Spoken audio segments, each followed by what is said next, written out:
Good sticks, everyone. Welcome to the Captain Avalanche Fancast, your unofficial source for all things Colorado Avalanche hockey and more from a fan perspective. Hosted by me, Captain Avalanche Corey, and Dom from the Tank.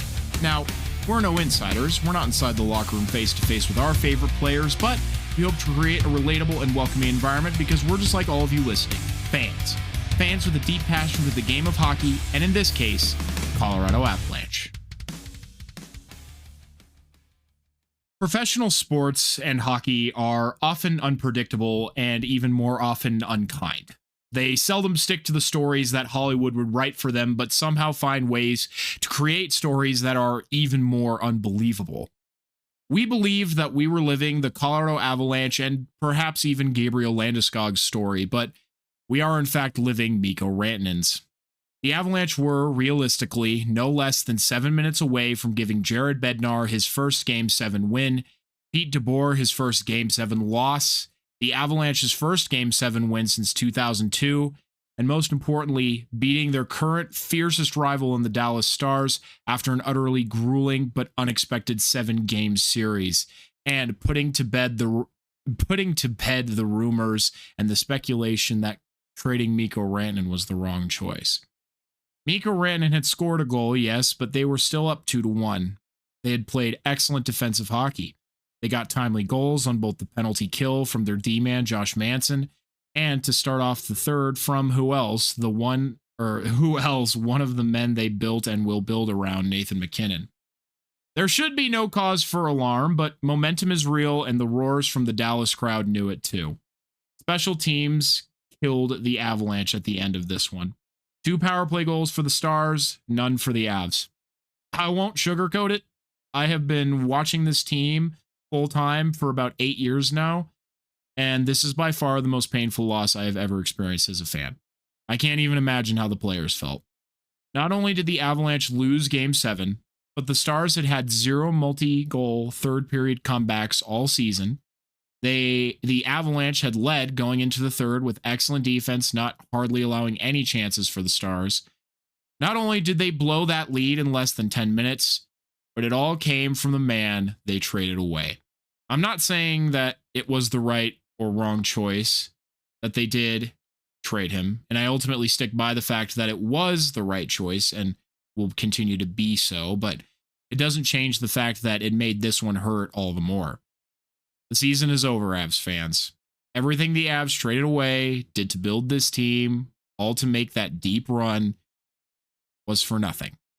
But that isn't giving credit where credit is due. I solemnly believe that Chris MacFarland did an excellent job creating a roster that could and should have won a Stanley Cup. But the 2 best teams in the NHL, and if you don't like that wording, at least the 2 best teams in the West, went head-to-head in the first round. And I believe that this series was a coin flip. I could see it going the other way. If the Avs could have squeaked out one OT win, if they could have kept their momentum from Game 4 into Game 5, if they could have won any back-to-back games, if they could have won Game 7. In each of the 3 games that the Avs won, they dominated and were easily the better teams in each. In the ones that they lost, it was because Dallas did what they do best, and that's never going away. Keeping the games on narrow margins where they made the Avs' smallest mistakes costly ones, except for Game 5. Every game the Stars won was a close one. But we can't dwell any longer on what could have been, because it is not what has come to be. We are in the reality that the Stars won this coin flip. This team underachieved. There is no question. Much was expected, but they easily had the hardest first-round matchup, and they lost. No excuses now. As Joe Sakic said in his presser, special teams lost us the series, but it's on the players to execute.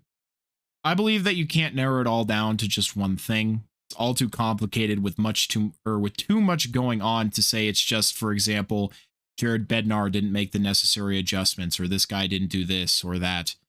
There are positives to pull from it all, though. Nathan MacKinnon is still performing at an MVP level. Players and lines showed up in this series, and it's a genuine shame that we won't get to see what else they could do. We've just scratched the surface of what could be true greatness from Mackenzie Blackwood. And most importantly, we got our captain back. Takes all us Avs faithful. This one still hurts even now, and it will continue to hurt for a long time to come, but don't give up just yet. The window is still wide open. Scene. Well, wow. I mean, that was deep. I felt this one too, and I'm not even the diehard Avalanche fan, and I have to say, attending and the experience we had at Game 6 just made this one all the more intense of emotions for me watching this game, because I think, Corey, you just spoke so eloquently about this. But in simpler terms, this was the worst possible way for Game 7 to end. As Corey said, to have the collapse happen in the span of less than 10 minutes, to have the game-tying goal be tied to, or was it the game-winning goal, or was it both of them? Questionable penalties that when you are in, it was the game-winning goal. Because when you are in a tie game of Game 7 with less than 5 minutes remaining, everyone knows that you can get away with a little bit more. And was the penalty called probably a holding if we were playing in any regular season game? Absolutely. But 5 years ago, that would not have been called in the NHL playoffs. That would have been a let them play. It's behind the play. It doesn't matter. We're not going to let a Game 7 of such a closely matched series be decided by calling a power play here at this moment in the game. And so, like you said, Corey, so many factors went into this, so many ifs and buts, what ifs here and there, things that could have gone better. And it's important to acknowledge that the struggle, yes, the Avs struggled on the penalty kill there, and that is not necessarily excusable, but it did feel like after that momentum was building that the deck was stacked against the Avs in that Game 7. And the fact that it was Rantanen going off for a hat trick to end the game and to be the first player ever to score 4 points in consecutive playoff games, it just made it all the more painful, I think, for all of us. And again, speaking as someone who's a Sharks fan, not an Avs fan, but who genuinely, with all my heart, as you know, Corey, was rooting for the Avalanche to win this series and this game, because, like you said, these were two of, if not the two best teams in the league, and certainly in the West. And I said it from the start, whichever team wins this series is going to win up. And I still wholeheartedly believe that. Unfortunately, yeah. And I agree with Joe Sakic that officiating was not necessarily to blame. There was some awful calls, but they did go both ways, no matter how you dice it, and the Avalanche didn't execute on their chances when they got them. Again, I think it's more than that. You don't have such an epic collapse just out of nowhere, and I'm not going to sit here and pretend like I know what happened or what went wrong. At the end of the day, this is still a fan cast. I'm not an analyst. I do my best to make an educated guess, of course, but it felt like the Avs had solid control even after Mikko Rantanen scored the first goal, and it all fell apart. And that was incredibly hard to watch. And I think we'll get into a few more things here in a little bit, because I have cliff notes from Joe Sakic and Chris McFarland's press conference that we will go over, kind of what they mean for the series, what they mean for the team going forward, and just my personal thoughts on them. But with Mikko Rantanen, it's an interesting case, right? Because Marty Necas said it best in terms of Carolina, where Carolina lost him. And he said, well, maybe they should have known that he was going to sign there long term. And, unfortunately, that also comes back on the Avalanche too, who sent him there not knowing that he wasn't going to sign long term. But also in defense of the Avalanche, who on earth knew that the Carolina Hurricanes would not only flip Rantanen again, but flip him to the team that the Avalanche would face in the first round. Believe you me, if they didn't have Rantanen on that team, I think the Avalanche would have won rather handedly at that, especially with the games on the line towards the end of the series where Rantanen started to come alive. And he could have gone to any number of teams. He could have gone to Edmonton, which I would have absolutely hated. He could have gone to Toronto, which I would have been fine with. But he went to Dallas, and I don't think anybody knew that. And so to be so critical of the fact that the trade blew up in Joe Sakic and Chris McFarland's faces is like, well, clearly they weren't involved in that decision-making where he ends up going to a division rival. Nobody fucking knew that was going to happen. We certainly didn't. And yeah, I'll get more on it later when I get to a future point, but I'll stop there for now. Yeah, and that's a good point. You never know. We all can project these trades when they happen before the deadline, at the deadline, but as you put multiple times during the season, Corey, is you can't really analyze and grade a trade or anything about it until after the fact. And part of that after the fact is acknowledging what was and was not known, and where Rantanen would ultimately end up was not known.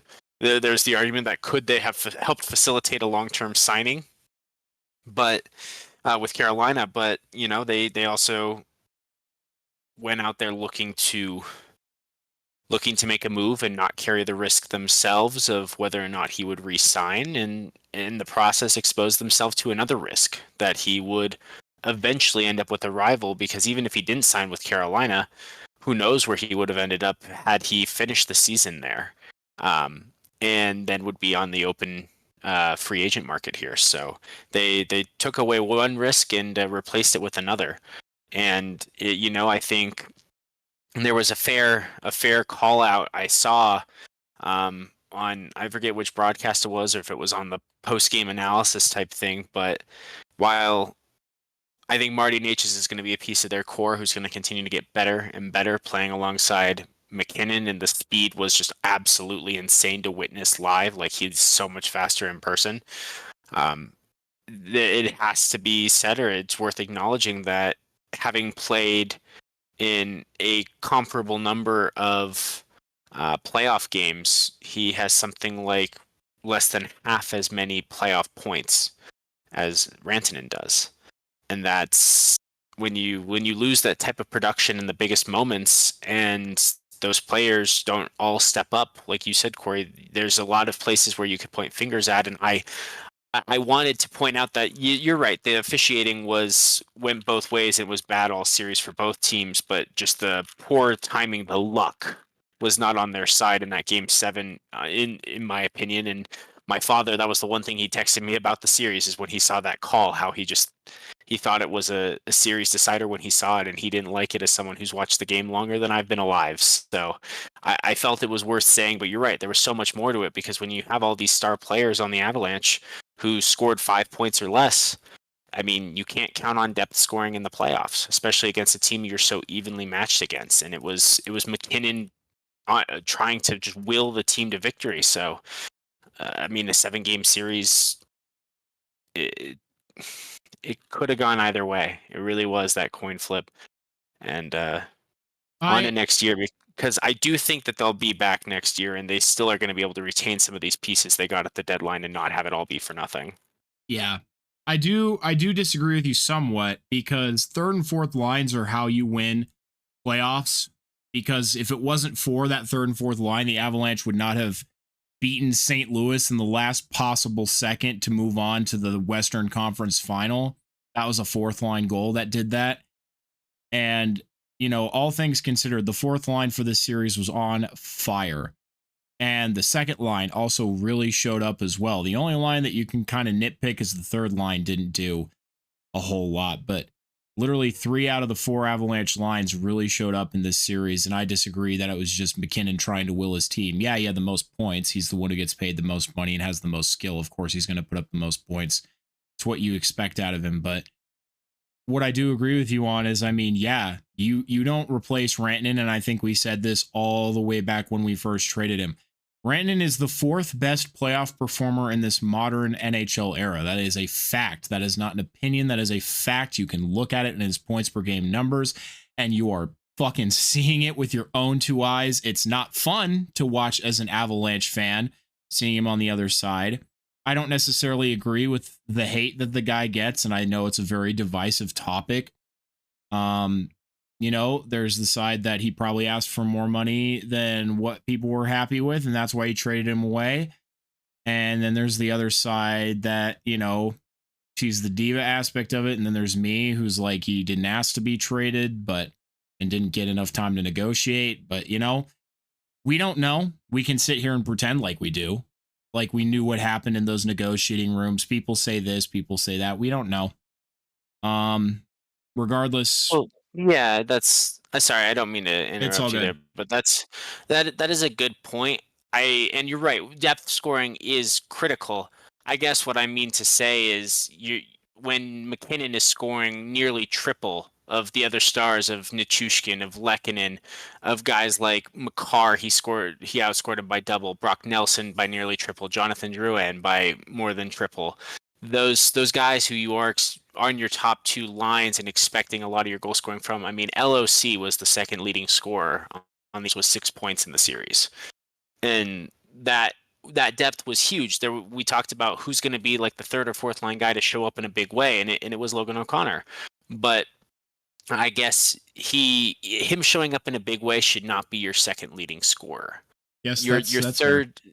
Your third, fourth line guy showing up in a big way should maybe crack the top three, but should not be second on your goal scoring. Not goal scoring, sorry, on your point scoring, and that's just a bit of a problem. I think that you can't overcome, especially. And the other thing I want to call out is I have been the biggest fan and positive proponent backing Mackenzie Blackwood. He got into the habit of playing 2 good periods in this series, and he got away with it sometimes, and other times he didn't. We saw this when we were there in Game 6. He played 2 really great periods where he blanked the Stars, but in the second period, he let in 4 goals, and it was really, really awful to watch. Where you and I both thought there was the contemplation: would Wedgwood be put in the third down a goal? And they did the right thing by leaving Blackwood in, and the Avs went on to win that game 7-4. Thank God we were there, and it was a wonderful time, and Game 7 was forced. But I can say that I'm not let down, but I think for me, Mackenzie Blackwood underperformed expectations and didn't play other than in Game 4. He did not play, and I guess Game 1 he was really stellar. So let me rephrase that. Other than Games 1 and 4, he was playing only 2 periods really well at best in the rest of the games in those series, and that caught up with him a little bit. He was a little bit leaky at times, and I think Ottinger showed to be better. Just even if it's small margins, the better goaltender in that series, and when it's a coin flip, that makes all the difference. And you know what, Dom? That's your opinion. Huh? And you're not necessarily, I think, incorrect. In Game 3, he was only beaten by 1 goal. It was a 1-1 game going into overtime, in all fairness to him there. That's a good point. And I think for somebody who never had any playoff experience, he performed very admirably. And through the first, 4 or 5 games, obviously that's not the whole series, but he was the second best goaltender in terms of save percentage, and that was better than Ottinger, and he outperformed him for that length of time. Unfortunately, he didn't outperform him for the entire series. And what's funny is if the Avalanche win that game, it's always a completely different conversation, right? And so, of course, now that we've lost, and I don't want people to think I'm making excuses for the Avalanche at all, and that I'm not frustrated. My God, I probably, besides the organization themselves, am the most frustrated person on earth with the Avalanche at this current moment in time. This is going to sound so dumb, maybe to some people, but watching this team gives me purpose, and it fills me with meaning, and it makes me happy win or loss, watching this hockey team, watching hockey. That's why I watch all 82 regular season games. I simply love this sport and I love this team that much. And it frankly goes beyond even the words of love. But that's why it's so frustrating to watch a team that I believed would go so far. And I really think they could have. You could have held on for 7 minutes. You could have fucking done it. I do. I don't think anybody else would have stood in their way from that point. But it didn't go that way for a variety of reasons. And thankfully, Dom is a little bit more level-headed than I am in this situation. But don't confuse my discussion and discourse here for a lack of frustration. For I am incredibly frustrated at the outcome of this series, this season, this everything. God, it fucking sucks. But I'm also frustrated just at how volatile, fans and media are. That before people were hailing Chris McFarland as a messiah for how he rebuilt this team. And I think, frankly, did an amazing job. He addressed every single weakness that the Avalanche had. Obviously, it wasn't enough, but that's my problem is he's hailed as a messiah, and then all of a sudden people are calling for his job because the Avalanche lost. And I don't think those are necessarily baseless in that fact, but again, you win the series, you don't have this conversation. So, I don't know. Yeah, you're right. And we don't have to split hairs trying to point to something wrong. You're right that Mackenzie Blackwood had a better series than even I was giving him credit for and recalling. So that is a very fair, reasonable, and thank you for calling me out, bringing my attention back to that. And maybe I was a little too harsh, but I guess when the margins are small, it doesn't matter what you do in games 1 through 4 if you lose in game 7. Yep. And that's the cold and heartless reality is when it comes to sports, when it comes to these fan bases and just competition in general, the game most people remember and is your most recent game. That is the bar of where you're at.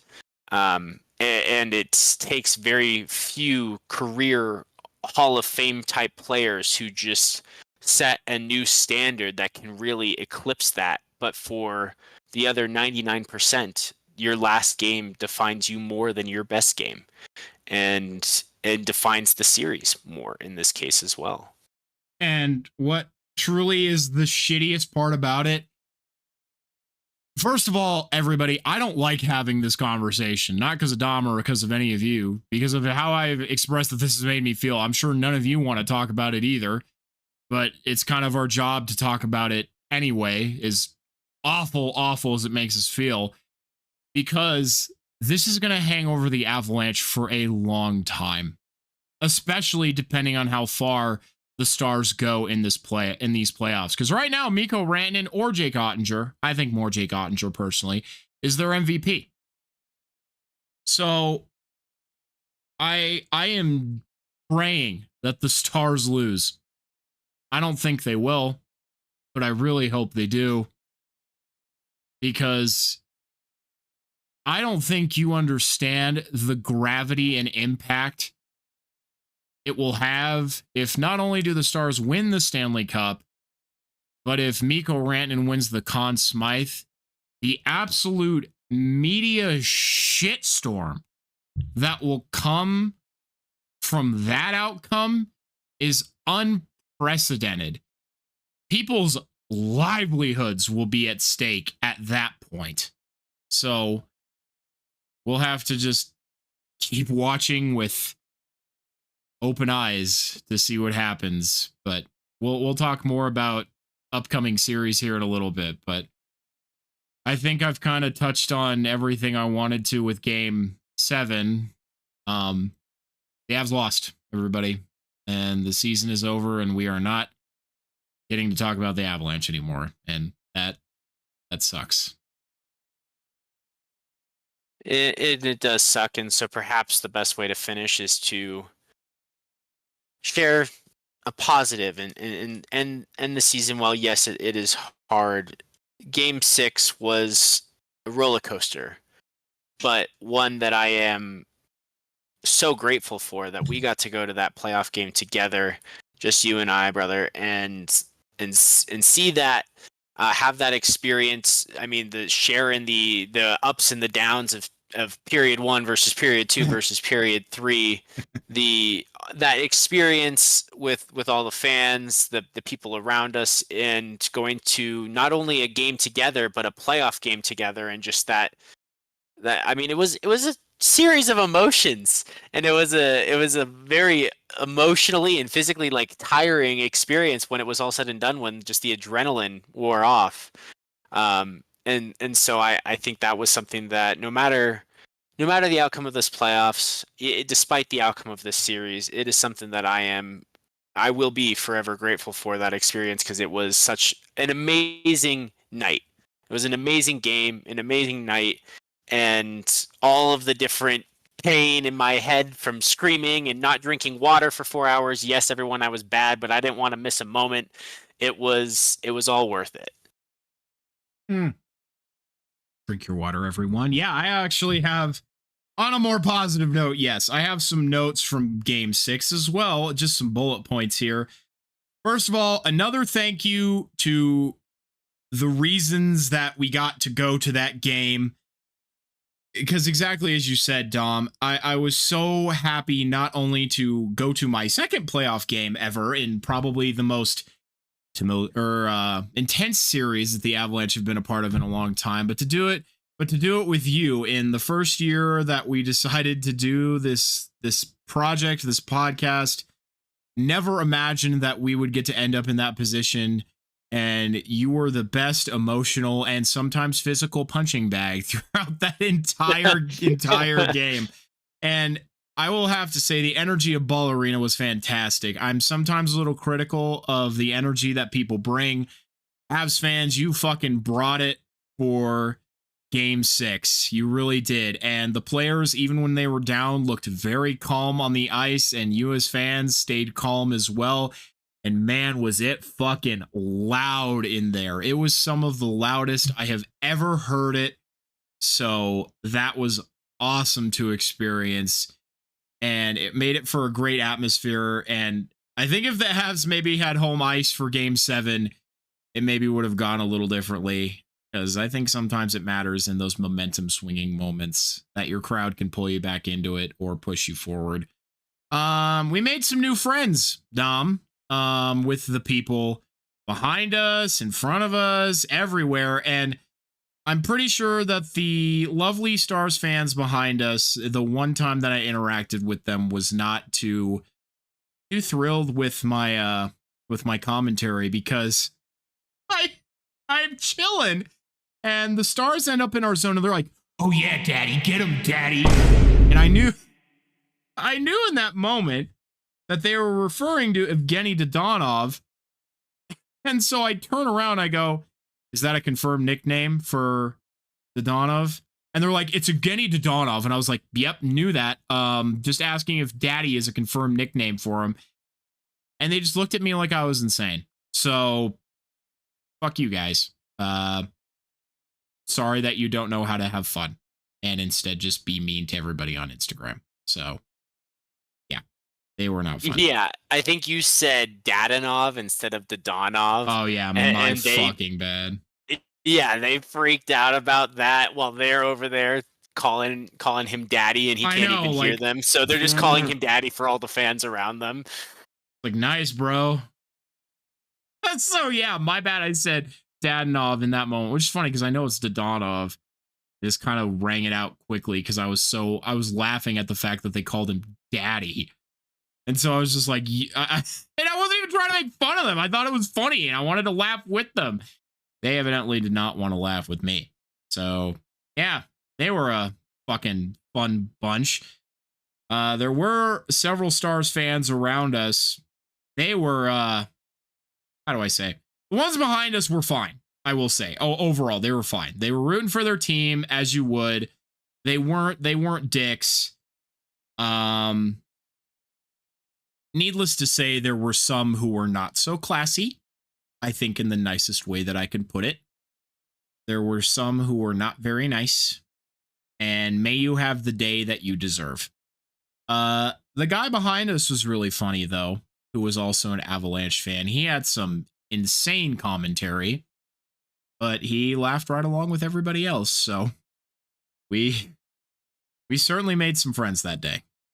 He was certainly a show unto himself behind us. So whenever the game wasn't going on in front of us, we could have turned around and just enjoyed his commentary. So Truly. um, it was honestly, like you said, just so much gratitude for the experience. And that was only my second ever playoff game.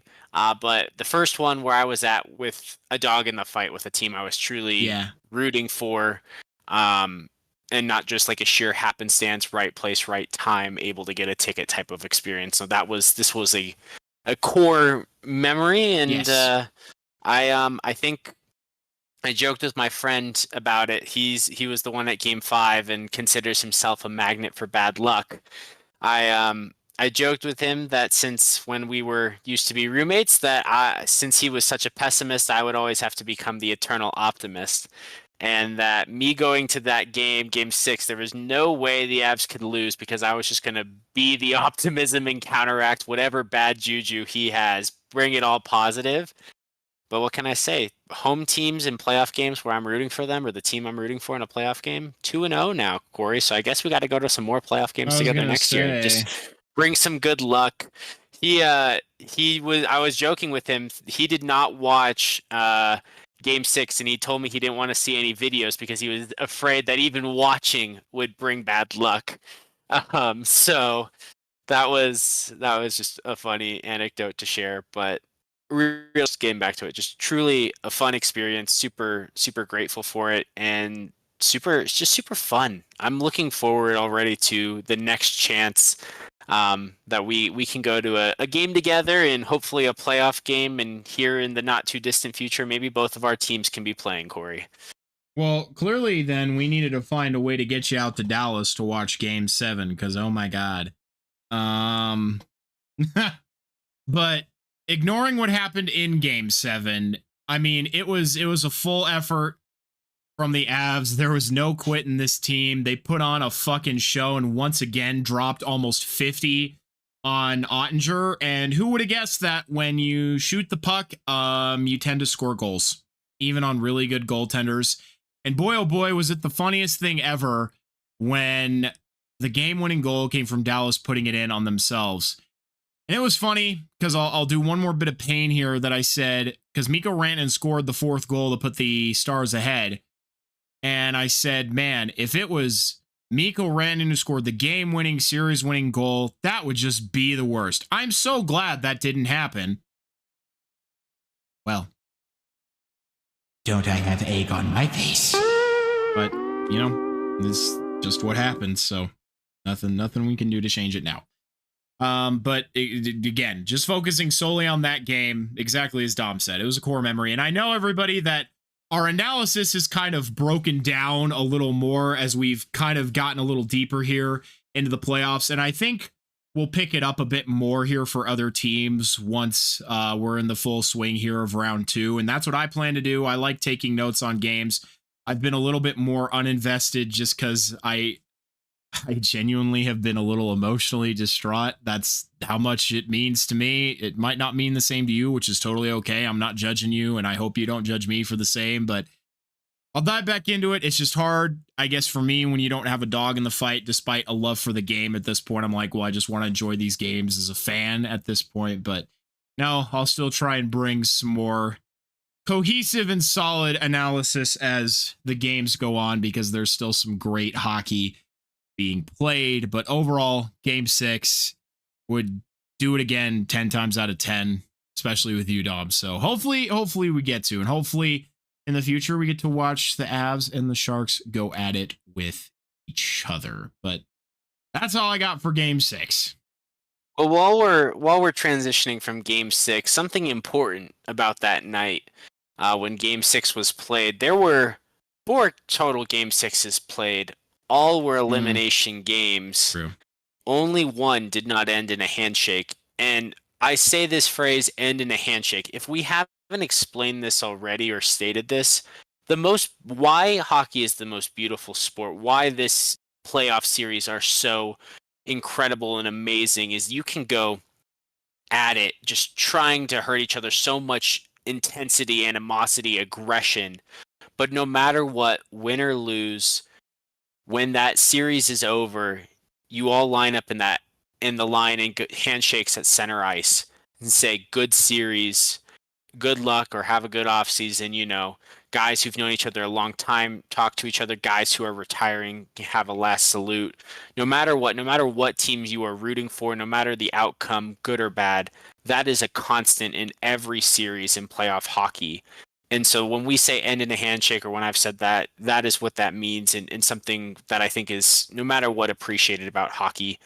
And that night, we did not witness a handshake before our eyes, which I think we were both very grateful for, Corey. But the Senators, Wild, and Kings were not so lucky that night with the outcomes of their game sixes. Yeah, it was, and we can get into kind of those outcomes here in a second because we have round 2 preview, but I do have one more thing to say before that. But yeah, go for it. No, we'll get into it here in a second, but just so we finish up on your thoughts there. Sorry, my brain's just not working right now. You're right, and it was scary because multiple home teams went home that night. The Minnesota Wild did, the Ottawa Senators did, and then obviously the Kings did, just not at home. So every other game 6 that was going on that night, it was scary to see. And I think Dom said something great to me that I tried to tell everybody else was don't focus on the stats right now. Just focus on the game before you. And that's what we did. And to the Avalanche's credit, they pulled it out and forced a great game 7. Just chips didn't fall the way we wanted them to. But game 6 itself was great. Yeah, and thank you for reminding me of that quote, because I think it was one that I admittedly kind of paraphrased from the movie Moneyball, which may or may not have been a live call from the baseball game way back when with that. But no matter what, in any sport, you can have all these statistics and these numbers telling you what's the most likely outcome. But one game, one night, one play, it can come down to even 1 second, as we've seen how quickly goals can be scored. The statistics and the odds don't matter, and there's a bit of luck and will, and you just got to go out there and play and hope for the best. And that, I think, is let's in the honor of the fact that May the 4th has just passed and we're in Star Wars week. Rebellions are built on hope. Playoff runs are built on hope. You need to get a little bit lucky, and you always have to believe. A lot of luck. And yeah, you're right. More than just a little bit lucky. You need to have a lot of luck, and hope, and just faith that it'll work out. Because you're going to go against really good teams, and every team that's there deserves to be there. And the series only get tougher and tougher, although I don't know if that can be said after the Stars Avalanche series. I do. Yeah, I do think that's going to be the best series of the entire playoffs right there. Series would have gotten easier, so yeah, it's.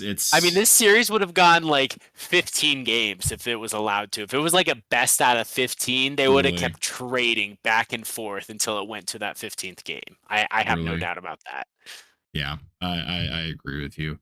But since the season is now over, Chris MacFarland and Joe Sakic actually had an end of year press conference, and it's actually pretty rare to see Joe Sakic come out and give any kind of press interview. He's usually very reserved, very quiet, but always very well spoken. I think it was the right thing to do since he is equally seen, even though he's not the GM anymore. A lot of people still see him as a GM. So, and a person in a major position of power for this team. So I think it was important that he was there. And before I even get into anything of what they said, I ultimately think they said the right things. I was satisfied, I think, with the answers that they gave, given the circumstances. I felt that their feelings were genuine for everything that they expressed. There was a nice article that gave the cliff notes on everything that they said. Unfortunately, I couldn't find an article. So I took the liberty to take cliff notes myself. So I watched through the entire interview again. So here are the important things from that end of year press conference that I think you all should know. First and foremost, I already quoted it, or Joe Sakic said that he felt the power play and special teams were the difference in this series. It is however, it is on the players to execute, but that also led to the firing of the power play coach, Ray Bennett, who has been with the organization since 2017. He was kind of the scapegoat for the Avs for a while now, and for a lot of fans. So it's not surprising that he ended up taking a fall. And I don't necessarily think it's the wrong thing. The power play was very frustrating to watch at a lot of points this season, particularly in these playoffs. Even though there was goals on occasion, it just didn't do enough on the opportunities that they were given. When you're given multiple 4-minute power plays and you just can't convert, like, I understand that Dallas had a great unit and it takes 2 teams in order to make a power play goal happen, funnily enough, if you really think about it. But the Avalanche power play didn't do enough. So in their mind, a new voice in the locker room is what was needed. And so far, they don't really have any idea on who that's going to be. And I'm not going to sit here and speculate on who I think that could be, because I have no fucking idea. But clearly, it's an adjustment needing to be made. And I ultimately think that that was the right choice. Not that I'm glad that somebody lost their job. Never glad for that. Well, sports is a cruel business, and it's like I said before, it's all performance related. And whether or not he was there during times of success, he is presiding over the unit. He is the one who is most responsible within the coaching staff for the performance. And when you set up a style, and sure, players need to adapt, need to learn, need to play well within that style. But if proven and known power play performers are struggling repeatedly with many opportunities against various quality of teams and penalty kills, it does signal a deeper issue, and that typically comes at the coaching level.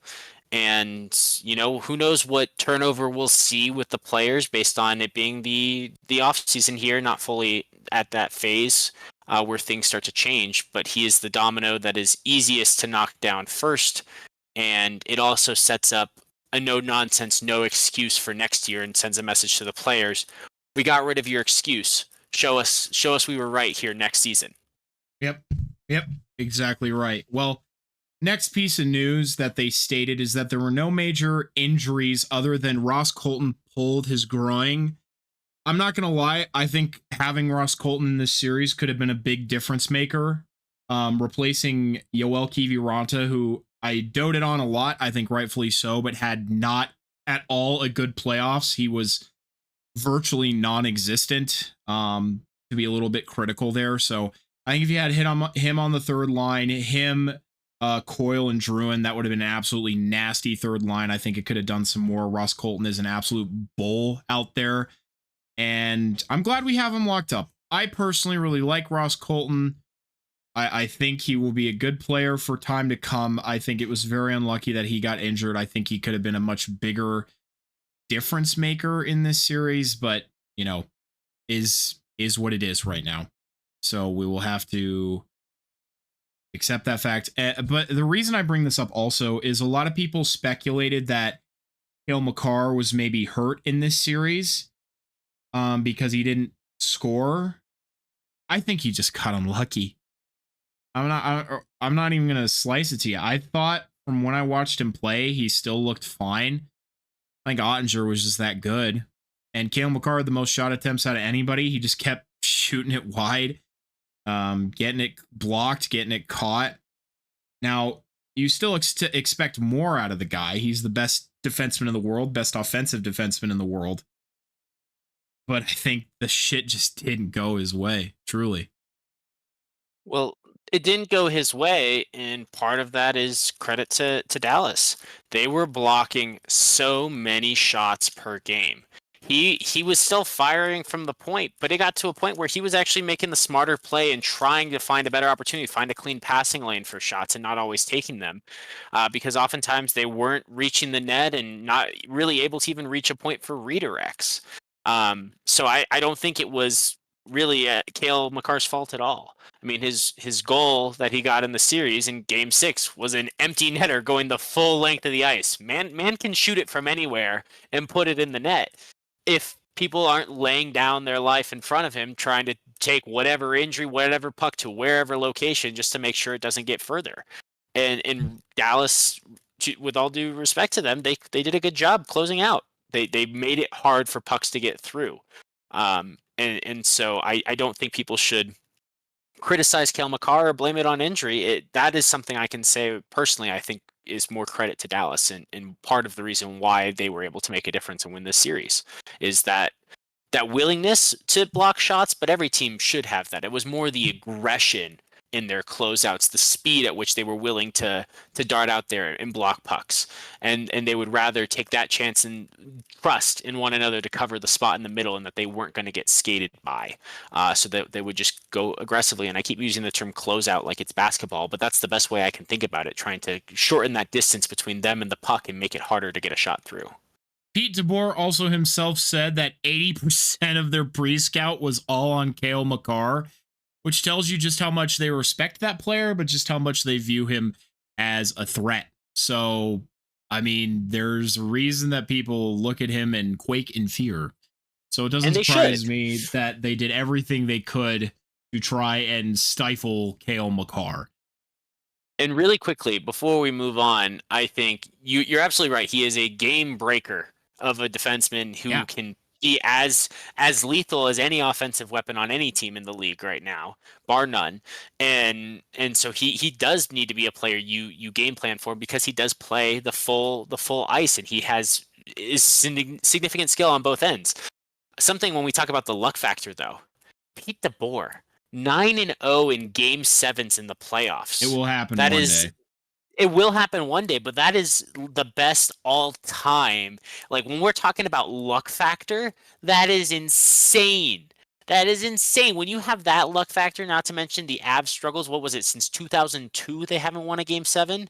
That's just brutal. Like, when we talk about you need luck to win games, that's just a brutal bad beat type of thing going on, where you just ran into the wrong match at the wrong time, you know? And the fact that it went 7 against that coach, just what a heartbreaking thing, where it's like coaching in a Game 7, I don't know how much it actually has an impact. Sure, there's some things if you keep your team calm, but it's a must-win game. Any coach should be able to say, listen, we know what the game plan is, and you make your small adjustments, but it's up to the players on the ice, not the coach on the bench, that'll determine the outcome. So I don't know what better example of a luck factor there is. And I mean, it certainly felt like there was admittedly some nervousness on the ice. I think from both ends, I think both teams felt nervous playing Game 7 here. But Pete DeBoer lives in the nightmare of Avalanche fans. He's sent them home from different teams multiple times, and in Game 7s multiple times. All right, buddy. Yep. Don't like him. Don't like him one fucking bit. The next point was that they were obviously asked about this quite a bit. The short of it, and we don't need to perseverate it because we've already talked about it quite a bit, is that they traded Mikko because they didn't feel that the team was deep enough, and they don't have any regrets about it. Joe Sakic said that it didn't sting because Mikko was the one who sent them home. It stung because they underachieved and underperformed, and they felt like they had the team to go deep. And I agree with him. For me, it stung more that Mikko did it, but, you know, of course he's going to say it didn't sting as bad that fucking Mikko did it. Well, it's his job to also try to give a level head and give people hope, and not let a whole player define it, not be continuing and repurposing and just extending that narrative, right? That's not his job. His job is to go out there and be a professional and not blame or credit any one player, and just acknowledge the things that were done right and wrong overall. That's really for us in the media, and I can't believe I'm saying us in the media. We're not the official media, but that is where us as the fans, the professional media and the amateur media of ourselves, that's where we can tell those stories and send our opinions, because I like I said, it was the worst possible way to lose. The man is kept quiet, but the one player you don't want, Corey, I didn't want to be the defining factor of the series. Not only to find it, but to find it with a hat trick, which he's now done again. But we'll get there when we move on here shortly. But anyway, I'm sorry, I didn't mean to jump in there. Back to what they were saying in their comments. You're all good. That is an important point. He also stated, Joe Sakic did, that the Avalanche didn't step on the Stars' throats. But I know what he means. And he said that, and this is true, that multiple times the Avalanche had third period leads that they ended up not holding on to. And unfortunately, just like Dom said, there was a lot of 2 great periods. It just depended on what 2 periods those were, right? And unfortunately, it ended up being the third period a lot.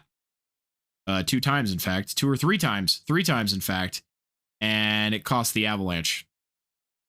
Because this team could have won this game, or this series, in 5 to 6 games. If they could have held on to leads. Because let me think.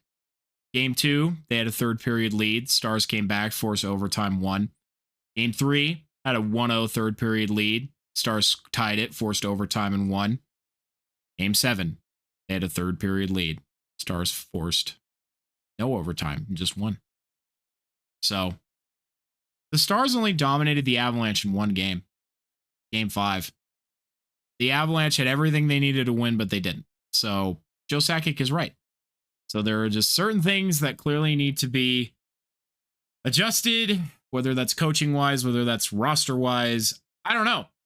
And it was tough because I have never seen Nathan MacKinnon so dejected in my life. And hearing him say, I don't know what we're going to do, I feel like I had something more eloquent on how to read into that a little differently in a more positive way. I've since forgotten what that is. If I remember, I'll tell you guys. But it sucks. Boy, oh boy, does it suck. Moving right along, though, unless you have something you'd like to add, Dom?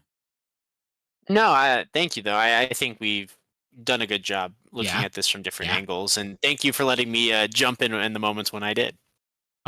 Jared Bednar will remain head coach. This one is met with some fire and discourse. And I'm going to tell you all what I think, because this is my podcast, and I can tell you whatever I want. I think it's the right choice.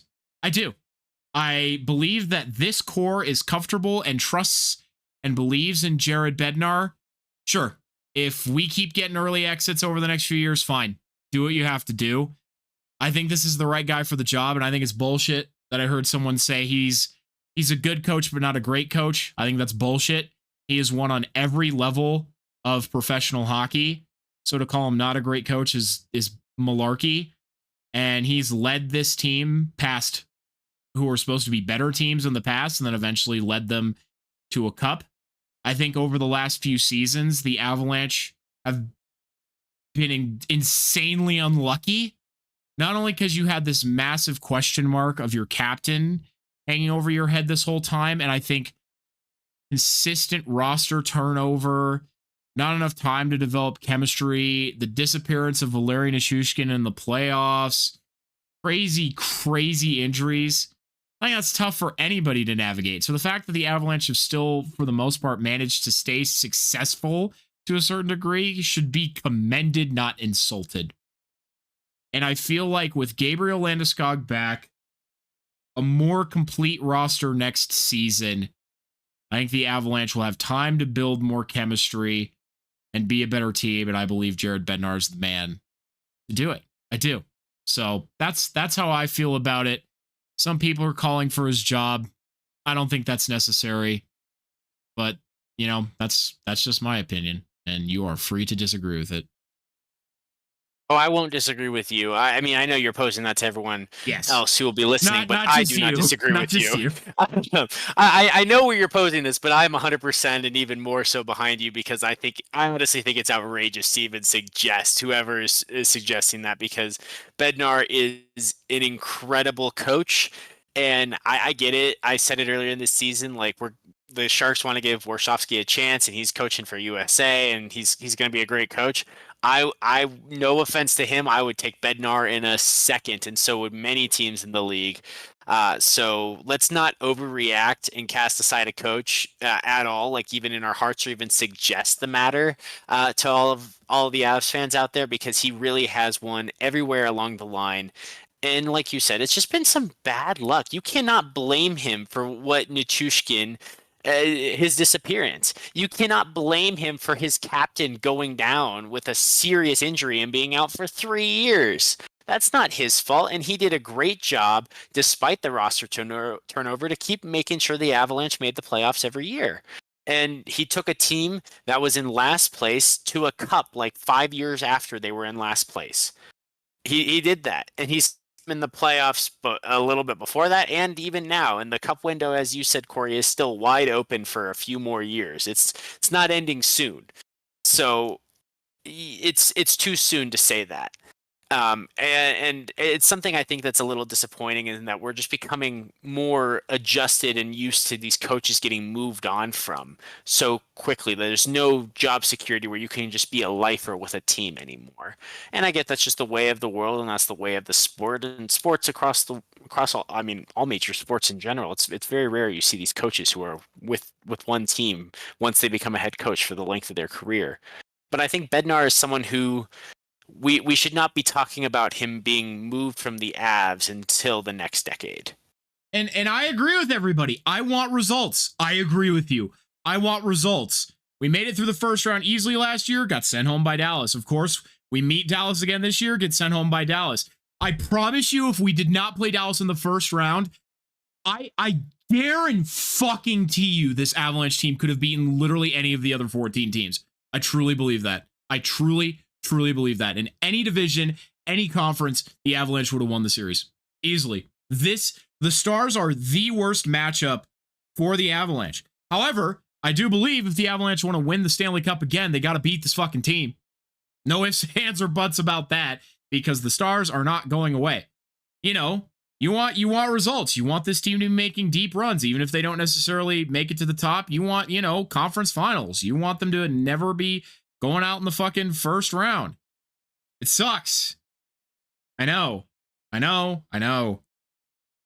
But I don't think it's hopeless yet. I think there's been so many things that have been going against the Avalanche that, to me, once all of everything's in place, which I think it will be for the next few years, and then there still aren't any results, sure, make that decision then. But right now, I think the Avalanche have been too much in flux to put that much blame on Jared Bednar.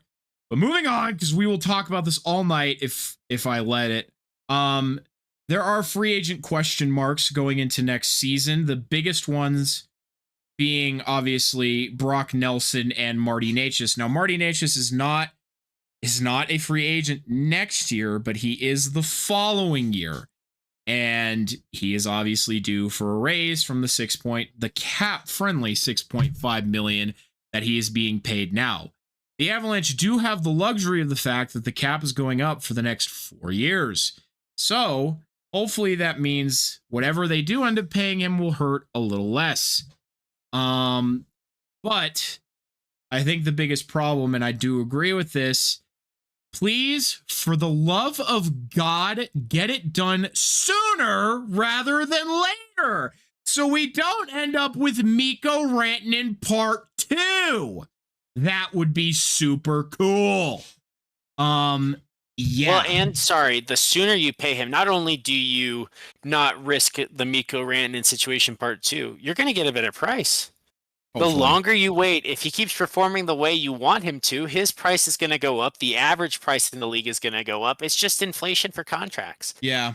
So his asking price will continue going up. If you can get that extension hammered in right now at tap on the end, and you get to get him at 8.5 a year instead of 9.5 or something, like, do it. Give him the extra year. Like, whatever it takes, just it's never too early to start those talks. And oftentimes, yeah, you can get a better price for it. I mean, a quick pivot, but I hope that's what the Sharks plan to do with Eklund, because he's going to be in the final year of his rookie contract right now, and it's a great opportunity to get him locked in at a price maybe slightly better than what I think he's going to be able to put up next year. Sorry, just closing my door. I was hearing some yelling around my house, so I didn't want that coming in. It scares me though, because it just doesn't feel like Chris McFarland has the necessary urgency for it, but maybe that's just him staying calm and collected and professional in the moment. So for now, I'll just leave it until it becomes a problem. Hopefully it doesn't. But to quickly cap on who will be free agents going into this upcoming 25-26 season, obviously Brock Nelson. I don't know if they're going to be able to bring him back. I'd like it if they are able to, unless Nathan McKinnon, which we'll talk more about here in a little bit, at Worlds is able to finally convince Sidney Crosby to join the fucking Avalanche. That's right.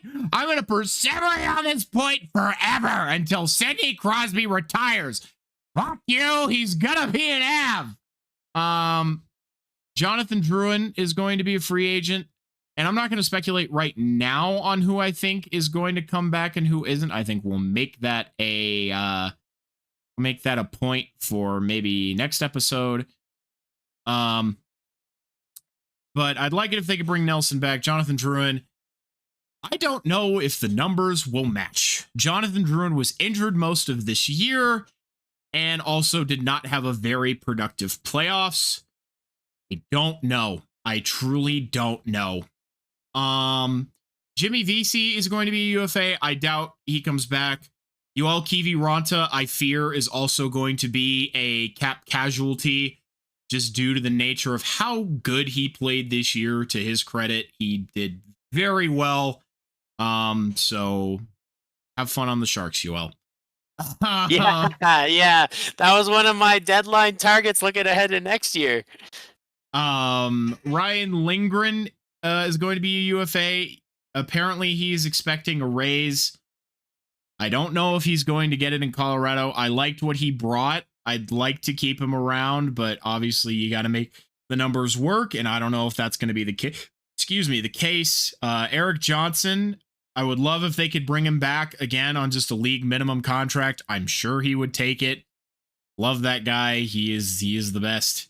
And Sam Malinsky is actually an RFA. I also hope they keep him around. I think he has the ability to be a great player for this team going forward, and I don't want them to move on from him unnecessarily. So that's your UFAs going forward. It is likely that some of these gentlemen will move on, unfortunately, but we will just have to wait and see. The next point, speaking of players, is they do expect Landeskog to play for next season, which I don't even know why there is any kind of debate or discourse on if he will or not. It's, I think, pretty obvious based on his play in these playoffs, just how amazing he looked. I think he's fine, everybody. And, I could be wrong, but I'm going to trust what he says and the results on the ice. I think Gabriel Landeskog's okay. I think Gabriel Landeskog's okay, everybody. I think so too. I think he'll play just fine. So I don't think we need to worry about anything. But it's good because that means they can finally stop asking the question they know before this next season starts, that they have his $7 million on the roster. You have it. You know that it's there and you can plan for it. You can use that. You know what I mean? You understand what you're going into. You know what wingers you're building around. And the best part is, he's not a $7 million third line winger. He is still a top 6 winger. And that is fantastic. And the Avalanche, at least for the next, for the next 4 years, really, ignoring Martin Necas here, have their top 6 wingers, all 4 of them, locked up. We're good. Gabriel Landeskog is here until 2029. Valerian Nichushkin is here until 2030. Fucking Arturi Lehkonen is here till 2028. Or 2027, sorry. We're good. We're good, everyone. It's locked down for a while. So that top 6 is locked in. You're solid. So fear not. We're okay. Yeah, you're okay. Also, I think it's worth mentioning that LOC, after his great playoff performance, I think he's locked down until he is he's a UFA in 2031. 2031 for Yeah. $2.5 million a year for the guy who was second in your team in playoff points this season. He's a fan favorite, and he absolutely he deserves it. I love him to death. He's so great. He's amazing. Which leads into the next point, which was there's no rebuild or retool going to happen. The window is open. They're building around Nathan McKinnon and Cale Makar. I think that goes without saying, and I think it makes sense. And along with that point, they were very satisfied with their goaltending. I think they should be.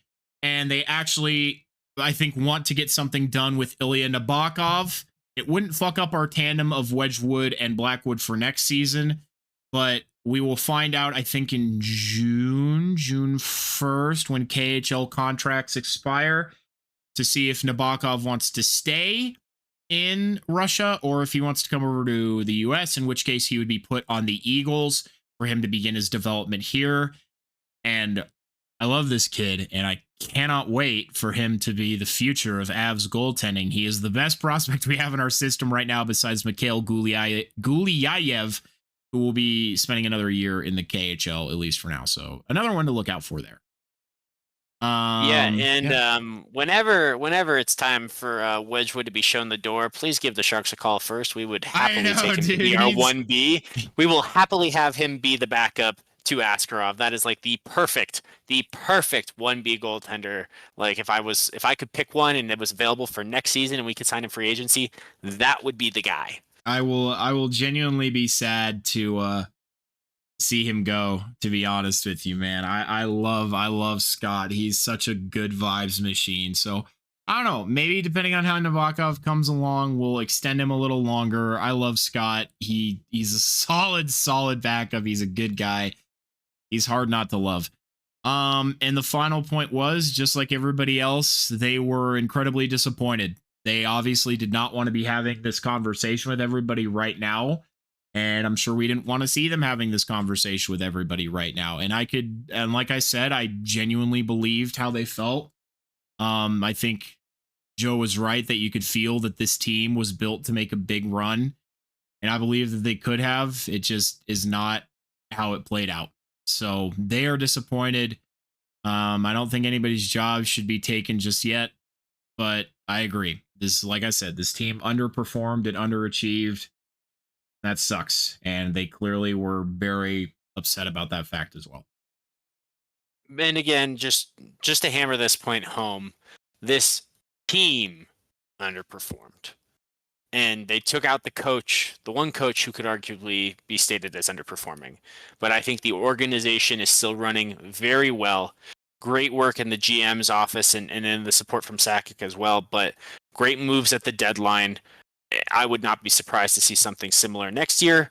I really do hope for you that they can figure out a deal and that Ryan Lindgren is reasonable in his asking price, as is Brock Nelson. I agree, though, there will be some dominoes to fall, but I trust that they will be able to figure it out. Like you said, though, I think the concern has to be they need to be more concerned and just emphasizing on Marty Necas with what they gave up. And yes, he's part of that return, but Jack Drury is going to be an RFA next year. Marty Necas is going to be the UFA, not next year, sorry, the year after next year, sorry. But they're 25 and 26. So you want to keep this cup window open. Those are going to be the young guys that you're going to be counting on for years to come to keep this cup window open as long as McKinnon and Makar are able and as long as Landeskog's still playing as well. So those are guys that they do need to prioritize sooner rather than later to get the best price possible and just make sure that they keep the window open. That'll be the determining factor. If they mess that up, then that's when you open the door to having calls and concerns regarding their stability and their roles. Until then, look forward to next season, Avs fans. It's going to be another good one. Yes, that Avs fans, if that's what ends up happening, that is when we...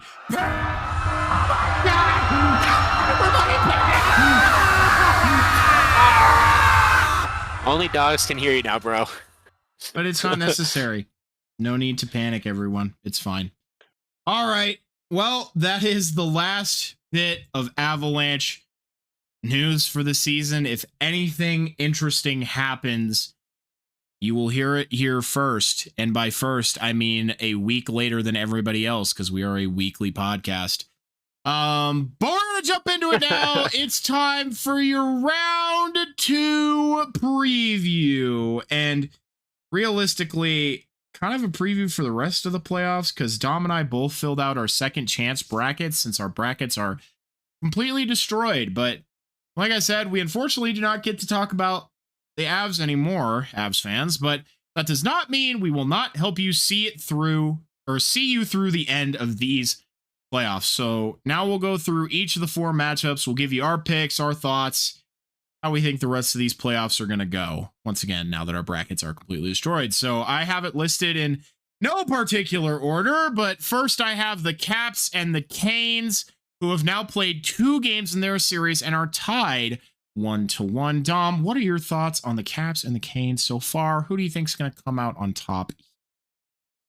Well, this is the one place where I still have points available to be scored. So I've actually stuck with my original pick when we started the playoffs. I had the Canes winning this series. I know we couldn't pick the games. We can on these second chance brackets, but I originally said that the Canes would beat the Capitals in 6 games.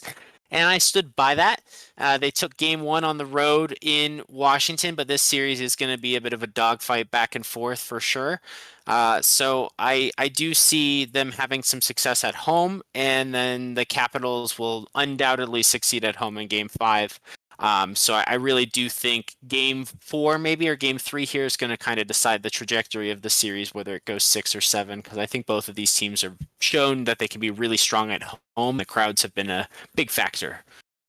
And I think for both of these teams, they're now playing a much more, I think, even opponent. I think, unfortunately, for them before, the Canes were playing an incredibly injured Devils team that was not nearly as competitive as I think they probably should or would have been. And the Caps were playing a young, inexperienced Montreal team who I think will be very good in the future. But now they're playing each other.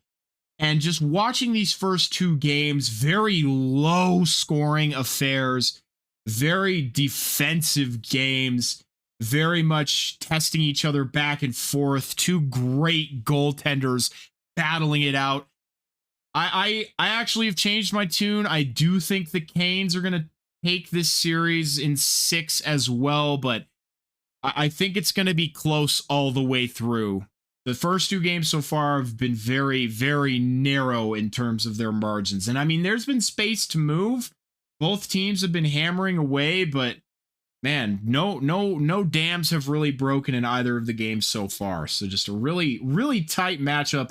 I think 2 teams that are very alike in many ways. So it'll be interesting to see who comes out on top. This could also be a coin flip series.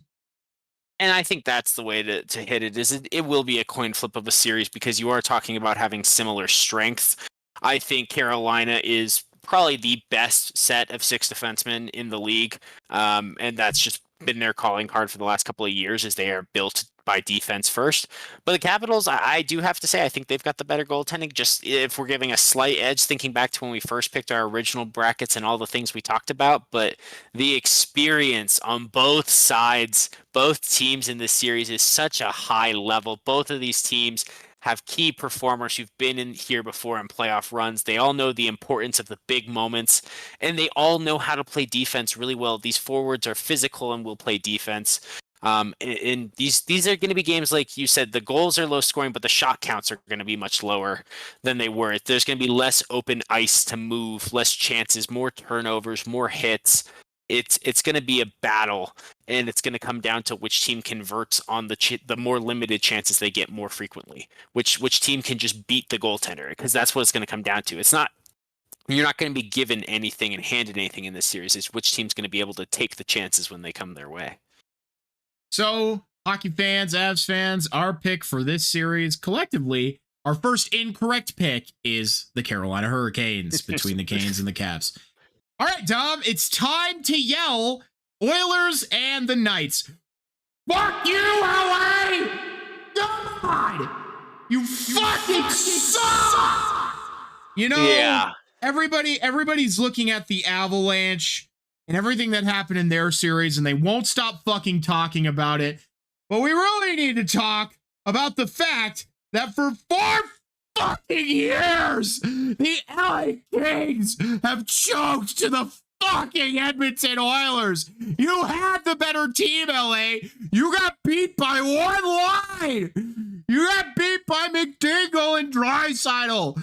What are you doing?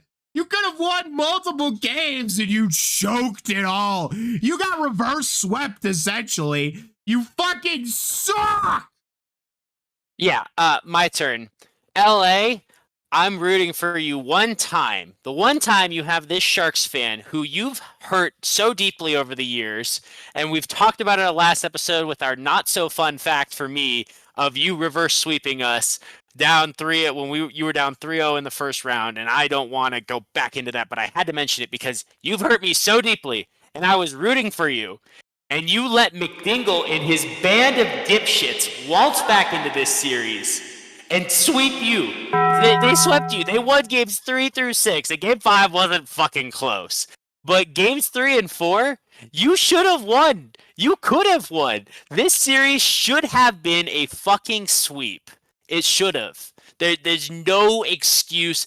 LA should have won this series in 4 games. They had the lead. They had the team to do it. You fucking let us down.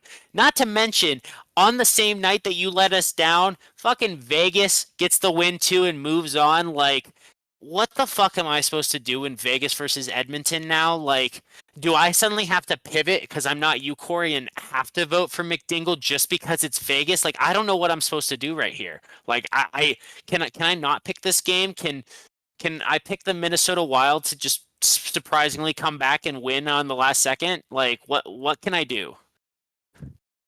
Yeah. Yep. So, yeah, with the actual series that's happening, I don't know. It's tough. I feel like the Knights have the ability to do it, but Edmonton just has a weird way to just win. Always. I don't get it, actually. Well, I do kind of get it, but I don't get it. I don't like it either. I don't like this team. I don't like the Knights, but I would rather the Knights win, actually. I know. Fuck you, Rico. I know what I said, and I mean it. I don't like the Oilers that much. And I'll actually explain a little more why when I get to some other notes here. But yeah. Yeah, I mean, I saw something about it. I don't know. It's not a record or anything, but Edmonton has won 5 straight games before I picked this series, and I'm happy to still tell you the games. Or I had picked this series and the games and everything before seeing this, but Edmonton did win game 1 in Vegas. Another comeback win, might I add. Yeah, another comeback. 5 straight comeback wins. I'm pretty sure that is tied or is a playoff record, Corey. You can fact check me right now if you want to. But the fact that they did in the third period, Vegas is without a doubt, if you look at the numbers, the best third period team in the league this season, bar none. No matter how much I hate them, they have been fucking insanely dominant in the third period. And they let Edmonton just come into their building and score 3 goals in the fucking third period and steal it away. None of those empty netters, mind you. So yeah, I'm kind of shocked by that one. The Knights only had 17 shots on goal in game 1 to the Oilers 28. So the Oilers are hot right now. Nonetheless, though, Corey, before having seen game 1 or anything, I did take the Golden Knights to win this series. They're just built for the playoffs. They're just frustrating. As much as the Oilers frustrate you, Corey, I think the Knights frustrate me. So despite that, though, I do have the Golden Knights picked in 6. This is a series that could very easily go 7, depending on who feels more lucky any given night, though. Thank you for a more well-rounded analysis, Dom, here. And I agree. I think for this series, it's high-end talent versus balanced attack. And don't get me wrong, the Knights still have high-end talent. They have Mark Stone, they have Jack Eichel, they have Pavel Dorofeev, but who the fuck's talking about Pavel Dorofeev? You should, because Pavel Dorofeev was actually really good this season, but you know, I think overall it's a team that is just built to win in a non-flashy way versus ultimate flash. So we'll see who comes out on top. Somehow I feel like the Knights have the goaltending edge. In fact, everyone should have the goaltending edge against the Oilers. I don't give a shit that they gave the net to Calvin Big Dickard. I don't give a shit. You should have the edge. Go score on these fuckers. Jesus. You have Evan Bouchard defending you. Just skate around him. He stops skating halfway up the ice if you get around him. That's it's true though. I'm saying it with a lot of exaggeration here, but it's true. So much experience on this team that has been here, that has made these deep runs through the West every year, while Edmonton only finally made their deep run last year, but has fallen short many times very early, and yet they still get all the hype and everything. It doesn't make sense, but I've given him shit. But lest we forget, Aiden Hill, still a Stanley Cup champion goaltender. Yes. With 32 wins on the regular season. Like this cat can play. He is good in net. And I'm sorry, but I do not even remotely put Pickard in the same league. He is certainly a big upgrade for the Oilers to have in net. That much is a given, but I mean, it was a low bar to be beating out Stuart Skinner, so I don't think there's any other way we can do this analysis but give the goaltending advantage to Vegas. Yes. Leafs in Florida, and I would like to go first with this one. Please. First of all, Dom gave me permission. Fuck you, Dom, for making me pick against the Leafs. It's all your fault. I blame you. But you all heard it. I believed in them, and I feel like I'm right. And it's interesting because they're pointing out that the Leafs have won by a 1-goal margin, but it really hasn't felt that way. Truly. This Leafs team, and I mean, if you've watched hockey for a long time, you can kind of feel vibes in teams. This fucking Leafs team has them in spades right now. This team feels so calm under pressure, which if you've watched the Leafs in the playoffs the last few years, it has not felt that way. But this team has swagger. They have aura. And maybe I'll end up looking stupid for saying that, but even if they do lose, I guarantee you it won't be in the same panicked fashion that they've lost in previous years. But I mean, they're up 2-0 on Florida, and I'm not entirely shocked that that's the case. Everybody joked that Florida's going to get them in 5, but the Leafs have just straight up looked like the better team. When Florida would tie it yesterday, literally less than a minute later, the Leafs would get the lead back, and that happened more than once. I mean, this Leafs team just looks good. It's well-rounded. Their stars are scoring. William Nylander is just whipping his cock out and smacking Florida with it. It's insane. The Leafs team looks really good, and Florida is finally actually kind of looking tired for once for having played so much hockey the last few years. And if they continue to try and just injure everybody on the ice, eventually everyone will be suspended and they won't be able to do it anymore. So well, that's a good point about the suspensions. Before having seen the series start, I did pick Florida in 7, so I think this series has a lot more life in it. I don't remember if it was game 1 or game 2. It's escaping me right now, but the Leafs were up 4-1, and the final score was 5-4. So they were certainly dominating for good portions of the game, but they gave Florida an opening, and Florida climbed right back in and made that a very close and nervy end to game. So I do think, there's a bit of an Icarus potential here. The closer they fly to the sun, if they get cocky, I know you're right. They are confident, and this team has swagger, and it is unlike any of the Leafs teams I have seen in the playoffs before. And I'm the one who is repeatedly betting against them, and so they're just going to keep winning to spite me and make you more upset with me, Corey, I'm sure. But with that higher success, that higher confidence, you do run the risk. I mean, this Florida team is not going to go away quietly. They've still been in these games, even if they have been the second best team. And these games were in Toronto, in just a lights out crazy building that has a lot to be excited about. Florida can very easily tie up this series with the games they host at home. So yes, Toronto has defied all my expectations and has repeatedly tried to prove me wrong. I do not think Florida is out of this series yet. I think going home and a big win in game 3 is exactly what they need. And this game 3 will really set the tone for the rest of the series. If Florida can win in regulation and win by more than one goal, they are very much in this, and this will go for a long series, at least 6 or 7 games. But if it goes to overtime, I think you will have convinced me that this is Toronto's series to lose. I will say also, in terms of goaltending, Bob has looked shaky at best. And for those who don't know who I'm talking about Florida's goaltender, Sergei Bobrovsky, who is career-wise a fantastic goaltender.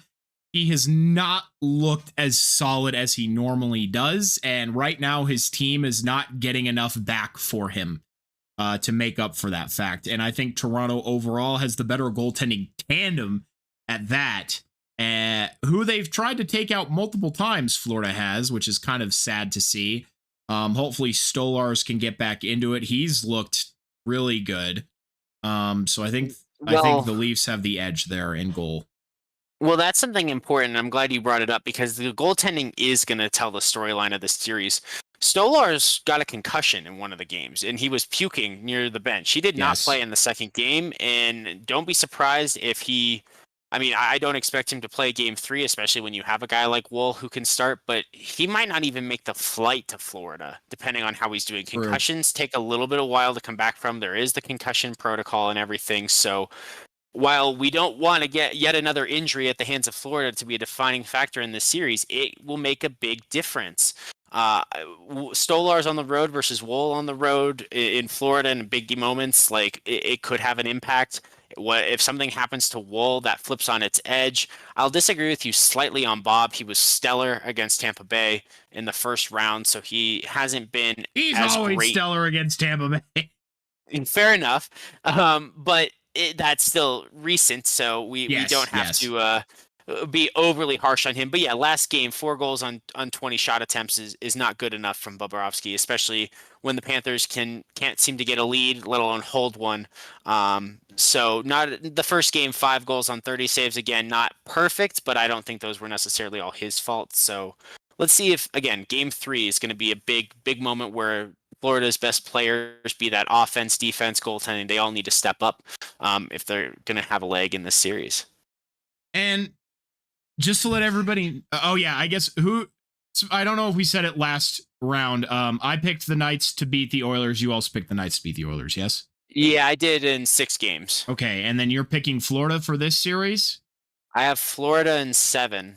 I have the Leafs, I think, in 6 for this series. And for everybody wondering, I still like to have a dog in the fight. I am rooting for the Leafs, pretty much. I picked them to go the whole way and to win the cup, so best of luck to the Leafs. I do hope that they do it, and I'd honestly be fine with any team from the East, maybe besides Washington.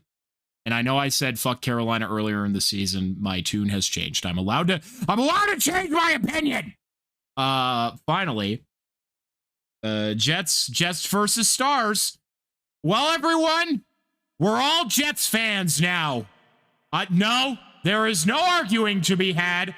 We are all Jets fans now. No ifs, ands, or buts. We are Jets fans. Although I'm going to be perfectly honest with you, I have literally zero faith in the Jets to win this series. I have none. Because I truly believe the only team that could stop the Stars, at least in the West, was the Colorado Avalanche, and the Avalanche are eliminated. The Jets barely beat the Blues, and that's not to shit on the Blues, who played a very good series. Hellebuck looks like hot ass. He is ass. Like, he is genuinely playing like ass. And... with how good Ottinger played in the first series, on goaltending alone, the Stars win.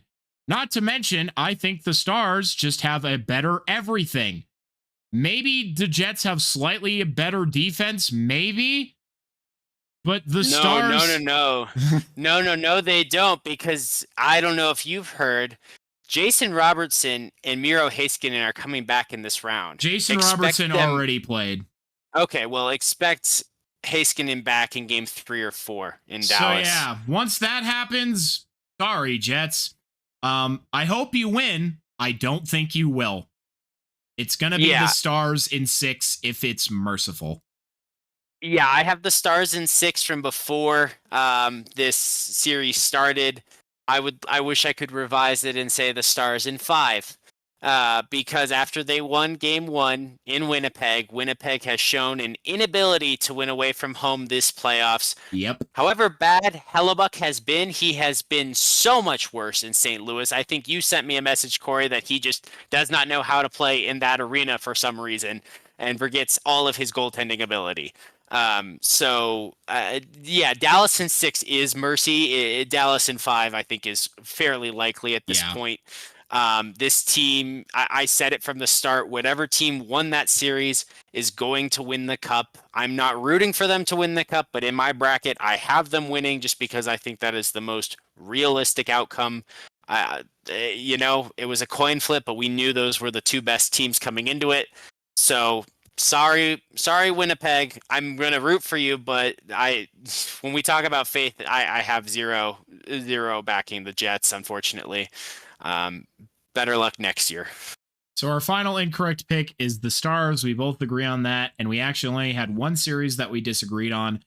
My finals matchup is the Stars and the Leafs. I picked the Leafs to win only because I genuinely could not bring myself to pick the Stars to win. I am praying to whatever God will listen.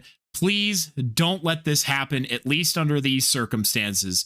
If they won a different season, if they win in 2 years, because I want us to win next year, fine. That's fine. Don't have it be under these circumstances. Please. Please. Yeah, it's official.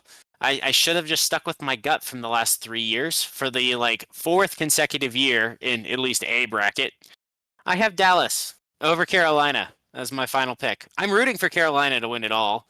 I think if those 2 teams meet, they don't have a shot. Honestly, I think I like you think Dallas. There was one team that could beat Dallas in this whole playoffs, just like there was one team that could beat the Avs, and so I'm sticking with it. Said it from the beginning, but Carolina, I'm rooting for you all the way. Oh boy. Well, I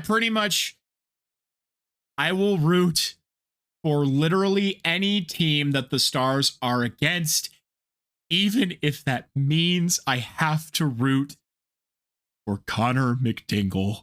I will do it literally on principle that I cannot have this Dallas team win. Right, but we could have, in that scenario, an all-Canada Cup, which would be pretty cool that we haven't seen that in a little while. I've rooted against that for years, but if that's what has to happen, fine. And Toronto could win in that scenario, and you would be right, and Toronto could be your hero. McDingle could fall again, but he could at least down the Stars for you and do something good with his annoying existence. So, yeah. But that is your round 2 and really kind of rest of playoffs review. I think we'll preview the conference finals once they actually happen. We'll see how right or wrong we are. Then we'll talk about it once those roll around. I think we'll be pretty far along in round 2 by the time we get around to next week's episode. So we'll see where we're at next week, everybody. But expect shorter episodes coming soon. We've actually managed to fill out a lot of our time here, but for now, that's your round 2 preview. Dom, anything else you'd like to say before we kind of move on to our final notes here? Well, not so much about round 2 overall, but I did want to give the update. Going into the second period, Vegas was leading 1-0. Jake Wallman, the former Shark, playing for Edmonton, has tied it up. So it is 1-1 in Game 2 in Vegas currently. With less than 7 minutes left in the second period. God! It's Colin Pickard! Score! For the love of God, just score! Yeah. God, the Avalanche would stop this team. But you're right, Corey. By the time we next record, all the series will have finished Game 4, I believe. So yeah. So we'll be deep into these series and have a good amount of things that we can be able to react to and to analyze and talk about, and we'll see over time here. I think I know I actually have enough that maybe we'll do a brief in the tank tonight, but eventually I do want to do some pre-draft style coverage at some point, thinking on here. So maybe we'll add that to help fill in some of the time one of these weeks when there's less games later on in the playoffs. For sure. Well, I have just a couple quick other notes here that I wanted to touch on because we actually have time to touch on these this week. So, yay! There are some new coaches in the NHL. Obviously, there are still some vacancies. People have been floating around, but for now, the legendary coach Mike Sullivan has moved on from the Pittsburgh Penguins and is now coaching the New York Rangers, along with John Tortorella, who's returned to the Rangers. This will be an interesting combo. I'm curious to see how it works for them, Cotton. We'll see how it plays out. Bold move, Cotton. We'll see if it plays out. There's the line. You got it. The other one I wanted to touch on, and prefacing this, I'm not going to use any sound effects here because I truly mean this. I am extremely disappointed in this decision, and Anaheim? somewhat disgusted. Not somewhat, am disgusted by this choice of this organization, and that is the Anaheim Ducks have hired Joel Quenneville as their coach. And that's the reason why I hate Edmonton as well, is they hired Stan Bowman. Stan Bowman and Joel Quenneville are both guilty of the same crime here. And Joel Quenneville can fucking rot. And I'm so sick of the fact that the NHL is such an old boys club and you just keep going back to the same guys, even if they're pieces of shit. Joel Quenneville is one of the most accomplished coaches in NHL history. I could give a shit. He chose, instead of taking action to protect the lives and what's the word I'm looking for? Just to protect two players who were being sexually assaulted by the Blackhawks video coach during their run in 2010. He instead chose to ignore this along with Stan Bowman and decided that winning was more important than a human being. Two human beings, in fact. Disgusting. And we don't have to dwell on it for too long, but I just want to point this out because this should not be ignored. Disgusting. He does not deserve to be in the NHL, nor does Stan Bowman. And yet two organizations decide that, that's worth looking past. The Ducks say that they're, conducting a 2-week thorough investigation into Quenneville. Fuck you. No, you're not. You're not doing shit that's not going to result in him being hired. So, yeah, choke on that one. Fuck you. Well, Anaheim. and fuck you, Anaheim. Give me another reason to say fuck the Ducks. I never need, there's never too many. But seriously, in all seriousness, this is not a joking matter. This is disappointing. This is appalling. And the fact is that they were banned from the game, I want to say, in 2021. But it was Commissioner Bettman who has spoken with them and has allowed them both to be eligible to come back. Another so reason. no matter the Oilers who fucking take Bowman, no matter the Ducks who fucking take Quenneville, and fuck both of those franchises and their ownership and their organizational leadership allowing this to happen, right? Fuck Gary Bettman for even letting these guys cross back into the league when we are trying to continually improve this league, make it a better, safer place about the sport, right? That is not being inclusive of bad people is not demonstrating inclusivity. The Hockey Canada trial is going on right now. This is about as shitty of a look as you can have.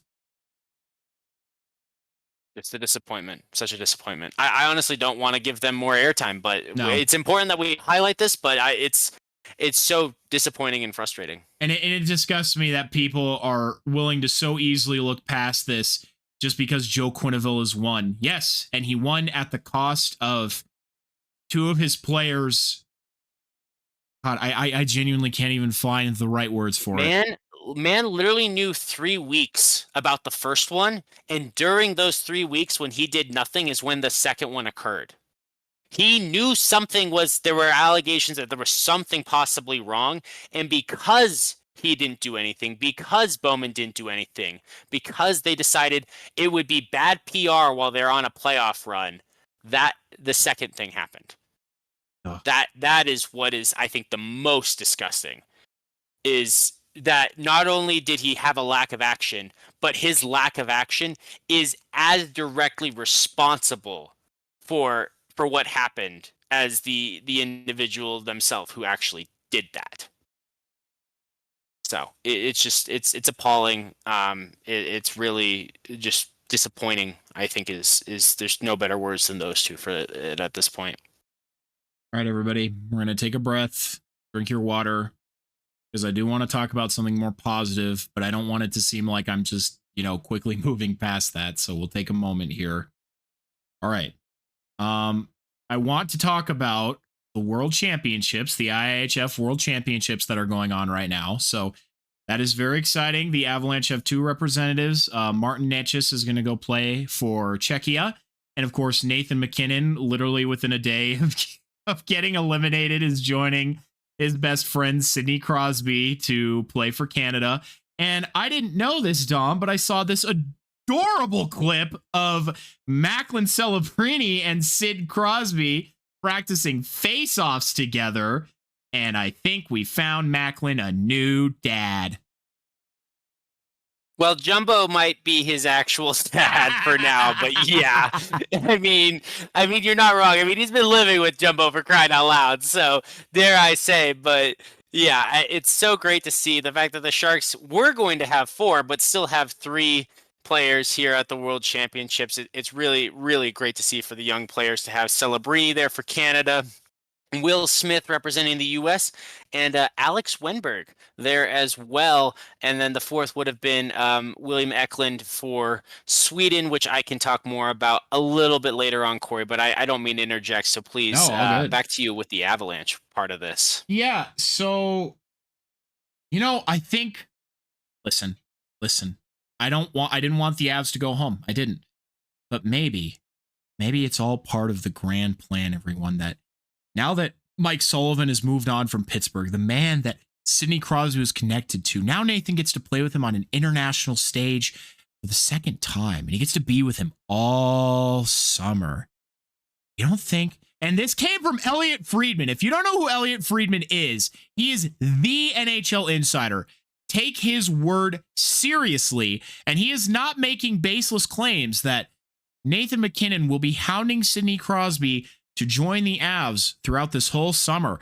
Fuck re-signing Brock Nelson. If you bring in Sidney Crosby, you cannot convince me that if Nathan MacKinnon, Sidney Crosby, Cale Makar, Gabriel Landeskog are all on the same team, I'm pretty sure the Avalanche will have the first 82-0 season in NHL history. I don't think they will ever lose again.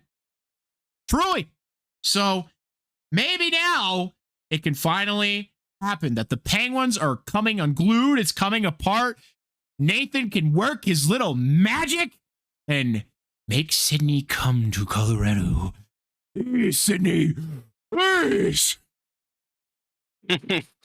I mean, I'd love to see it too. It would be, I don't know if 82-0, that might be a bit bold. That would be defying all logic and statistics, but yeah, it would be groundbreaking. And I think if that happens, I don't know how the Avalanche would not open as Cup favorites. Like, I feel like that no matter the outcome of this season, that has to be the... You're telling me there could be a line with Crosby in the center, flanked by Nichushkin and Landeskog? Oh, I just creamed my fucking pants. Okay. But I will try my best to bring everybody just some kind of general World Championship updates as they happen, because I do want to watch it, because Nathan MacKinnon is in it, and I love Nathan MacKinnon. So, and funnily enough, Bedard chose not whether he chose or the Blackhawks chose for him to not go to this tournament because he needs to work on his quote development. As you know, nothing says working on your development like not playing with Sidney Crosby. So good for Macklin. I think the fact that he already plays a Sidney Crosby style game, getting to play directly with Sidney Crosby will help him really all the more. And Macklin's going to get to play with literally some of the best players around. much better players than, no offense, Dom, much better players than he's been playing with on the Sharks. So I'm very excited for him to get that opportunity. None taken. He's going to shine. He really is going to shine surrounded by all that extra talent, because that is why the whole Calder Brini has stayed alive, and what we've said is because the fact that he has done what he has done. Some people say he won't win the Calder because he had less games to play. I say that's more reason why he should, to be able to do what he did on a team that he's surrounded by a lower level of talent. And yes, Will Smith finally started stepping up at points later on in the season, and that's a great sign for the future. And I think he's going to thrive as well on a really good American team. This is going to be a bit of a true coming out party for Macklin's talent, I think, for the world to see, because you will have so many nations here, 16 nations here. It's not just 4 nations, though I have to say, Pool A has 3 of the 4 nations in Canada, Finland, and Sweden all together. But at the same time, I honestly feel after the U.S., Pool B is going to be more competitive. With when you've got the Germans, you got the Czechs, you got the Swiss, the Hungarians are not to be trifled with, I don't think. The Norwegians, you have the Danes, and don't forget the Danes and the Swedes are co-hosting together this year, so they put one of each host in each pool. It's going to be exciting, and we're going to get to see so much more hockey. Not everyone will be there because of the NHL playoffs, but so many more games. I, like you, Corey, I'm very excited to be able to watch these games and talk about it. Yes, everybody. So if you're not an Avalanche fan and you're listening, first of all, become an Avalanche fan. But if you're not an Avalanche fan, you're still listening, and your team got eliminated or didn't make the playoffs, go and watch some of the World Championships. I guarantee you at least one of your players is on one of those teams. So definitely go check it out. If you're missing Avalanche hockey, go watch Nathan MacKinnon be magical with Sidney Crosby, because maybe it's a precursor of what to come. Well, speaking of the Sharks will be picking second in this year's upcoming draft, which honestly for them is fine. They'll be able to do plenty with it. But Dom, maybe you can speak on this a little better than I can. In an unprecedented string of luck, the New York Islanders have jumped up, 10 spots to seize, with only a 3% chance of winning, the New York Islanders with the first overall pick. Yes, they do. Although, really quickly, before we fully leave... I know, it's 3-1. I don't want to talk about it. Before we leave the World Championships behind, that was not what I was going to say. I'm sorry. I just need to acknowledge and recognize, I mentioned it briefly, that William Eklund was going to play. Yes, I'm sorry. In a tune-up game in the Czech Republic. He experienced a very, very scary injury when he was playing for Sweden, when he actually had his wrist cut by a skate blade. Very accidental, incidental, guy falling down, and it just happened to catch the underside of his wrist in that gap between the sleeve and the glove. Very just fluke event. But the important thing is you saw him freaking out and rushing towards the bench. It was more scary than anything, and thankfully he is okay. They did already have exploratory surgery to double check and make sure and just repair anything they could in there. So he is okay. That is the important thing. It's a huge disappointment for him with Stockholm and Sweden being a co-host. He was going to get to play for his home nation, for his nation in front of his own crowd. It was a big opportunity for him, and he was really looking forward to. So that is obviously very sad. And he'll be out for 3 months, but should be able to start the NHL season like normal. It might affect his offseason prep, but it sounds like not too much. But what is most important is that he is okay. That scary injury, which we have seen have much worse outcomes previously, it's very rare, but it has happened. So just grateful that he is okay. Obviously sad for him, but very, very happy to know that he's okay, and he will have another chance to represent his national team soon. So just before we move on, I just wanted to say that, because that was one of the biggest news in the world of the Sharks in the past week. Oh my gosh. Okay, first of all, want to reflect on that. First of all, sorry for assuming, Dom. I greatly apologize, and I'm sure I will be yelled at by my family for that one. So I apologize for assuming what you were going to say. Oh, no worries. You can tell them I say it's okay, or they'll listen and hear that it happens to all of us Talk to Paige. I'm bad about assuming too. So if anybody has empathy for it, I understand, and you're totally okay, bro. Fuck talking about the draft. We can save that for next week. I totally forgot. Everyone, the Utah Hockey Club has a name now, and I'm mad about it because, of course, I am.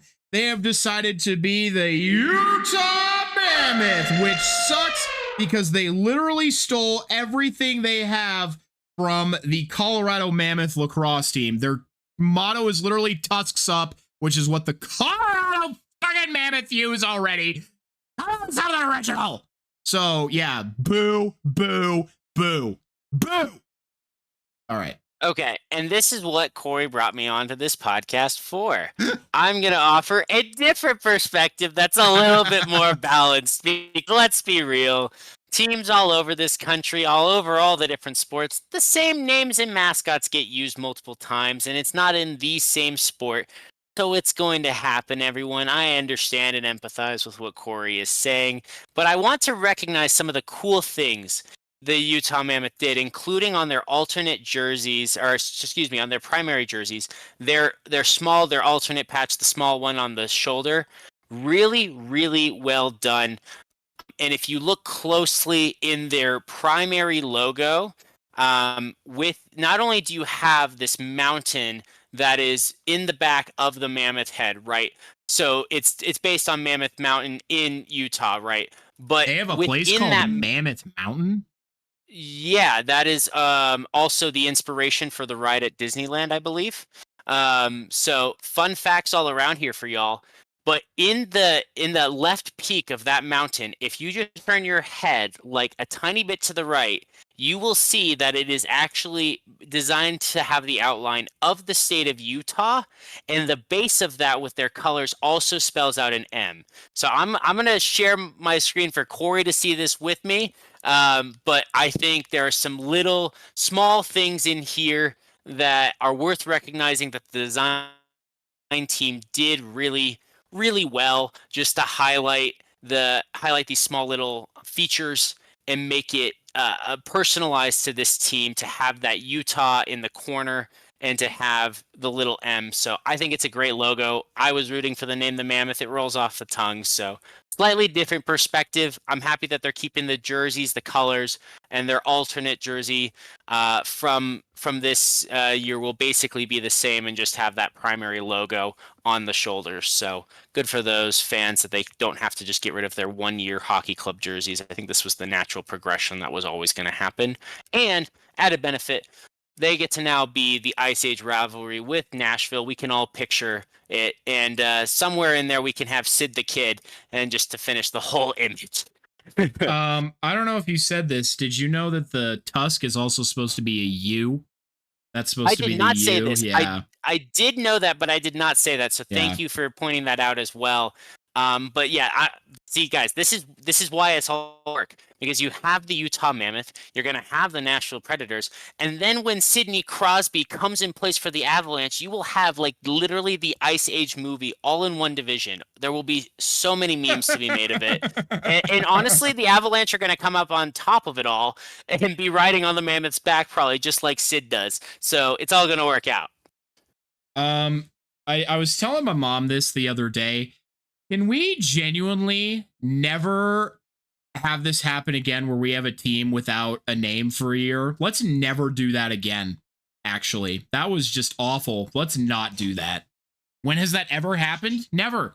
Never has a team played a year without a name. Let's not do that a second time. Yeah, at least never in this league. No. It obviously happened with the Washington. I love to call them the Redacted before they got a new name for the Commanders in DC, which it was fitting. I feel like that a lot of us wanted to actually use that name at some point.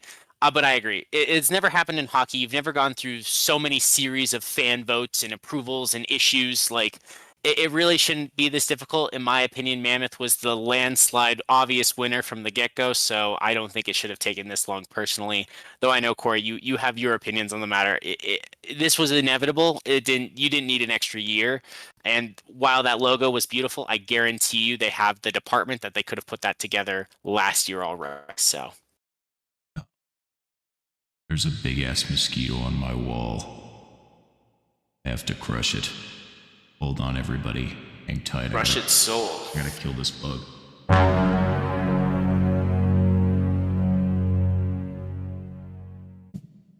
Yeah. Ass. That was a big ass fucking bug. Like that motherfucker was huge. No wonder my damn hand is so itchy. The motherfucker probably snuck me while I wasn't looking. Holy shit, that bitch was fucking huge.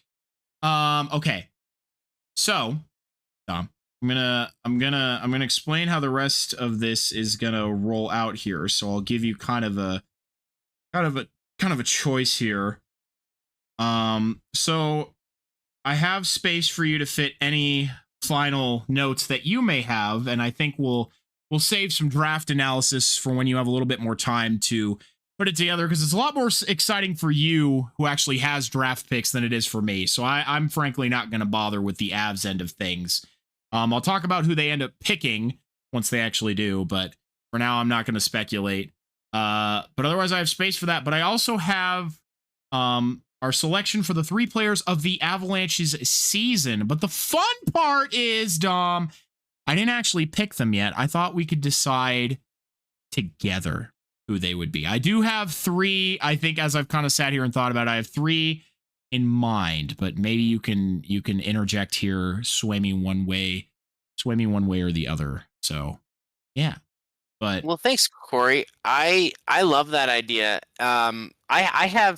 I did put together a little thing about not just the draft, but actually how the draft lottery works. Oh. So I am actually and explain that process a little bit to explain why Sharks did not get the first overall pick and how the Islanders did, and the odds and all kinds of fun backstory on that. But I am happy to save that for another week and do that at the same time as some analysis of what I think the Sharks' options are to do with that second overall pick.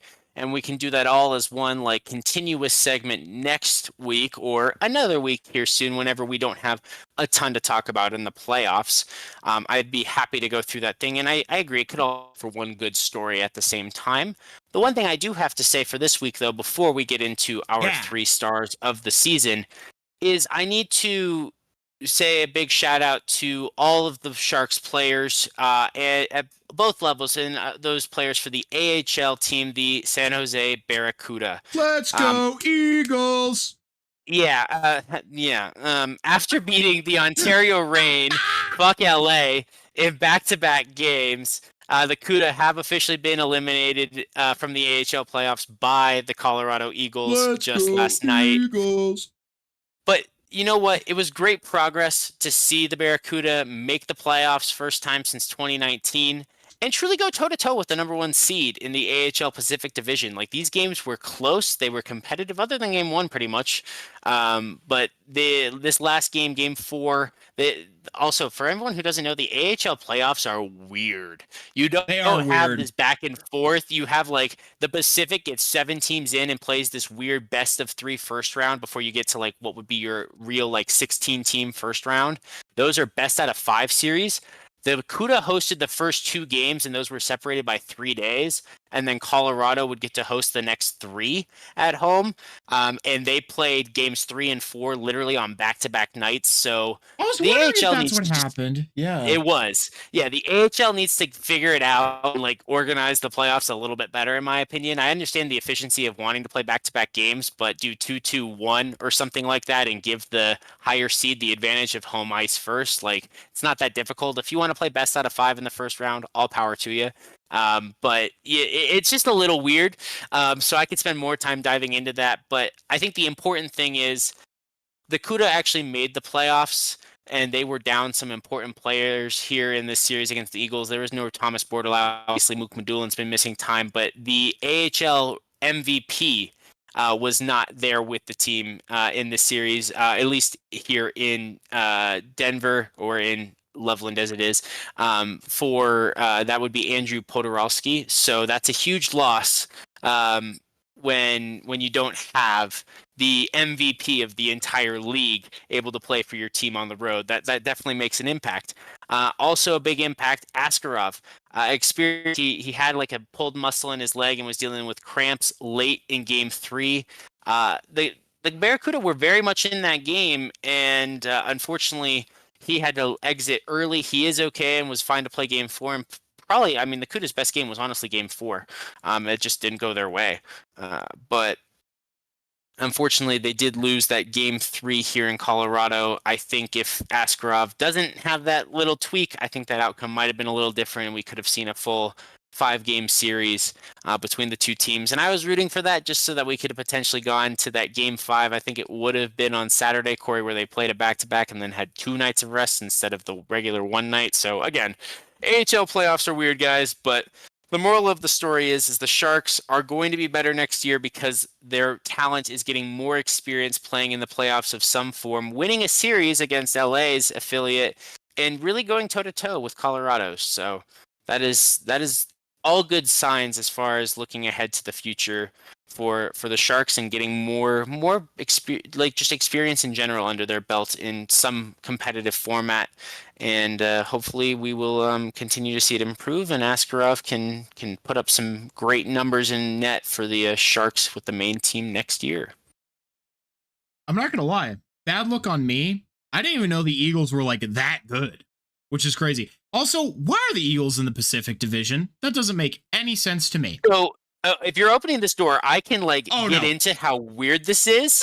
There are like 10 teams in the Pacific Division, so they get 7 in like the first round, like 7 guaranteed spots. In the Central, there are only 7 teams. So they only get like 5 spots. So like 5 out of 7 teams make the playoffs. And then the North has 7 teams, and then the Atlantic has 8. So the majority, it's only like a quarter of the entire league doesn't make that like first best out of 3 game series of the playoffs. And the format in the Pacific with having 7 teams make it, only 1 team has a first round bye, and that happened to be the Colorado Eagles with their record. They were let me just give you the record quickly, and then we can move on. But they were oh, it's only going to show me playoff record. How rude. Never mind.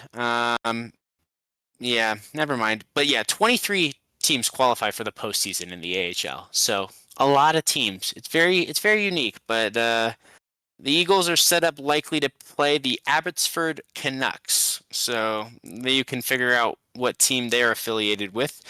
But yeah, it's I've learned way too much about the AHL in the last few days, just trying to track it without being able to watch any of the games because I don't pay for the AHL like specific streaming service. Well, there you go. There you go, everybody. Thank you, Dom, for knowing more about the AHL than I think many people do. So we will, I think, re-explore this conversation at a future time because I am now curious to know more. Hey, well, that's something. I hope those of you listening as well have become more curious as well. Please feel free to drop a comment, let us know, and I will be happy to get more notes actually organized for a chat about the AHL rather than just throw in my fun facts that I do know off the top. All right. Are we ready to move into the 3 Avalanche players of the whole season? Absolutely. I think I'll do it like this because originally I didn't have anybody, but now I have 3 people in mind. So I'm going to say, in my opinion, who I think they are, and then you are free to make an argument for anybody else, and we'll see if that sticks. And then maybe you could name your 3 Sharks players of the seasons too. I just thought about that, so that'd be fun. All right. Here's who I have in mind. At my number 3 spot, I actually have Scott Wedgwood. And the reason why I have Scott Wedgwood actually over Mackenzie Blackwood, now that Mackenzie Blackwood did not have an amazing season once he got to Colorado, it is because when Scott Wedgwood got here, not only is the first taste that Avalanche fans get of him, he steps in for Georgiev, who played like ass and let in 4 goals in the first period against the Sabres. Scott Wedgwood steps in, gets a shutout, even though it doesn't count as a shutout in his record, gets a shutout, allows the Avalanche to come back and win 5-4, and completely changes the dynamic of the locker room. After I think it had been a pretty negative place throughout the first 20 games of the season.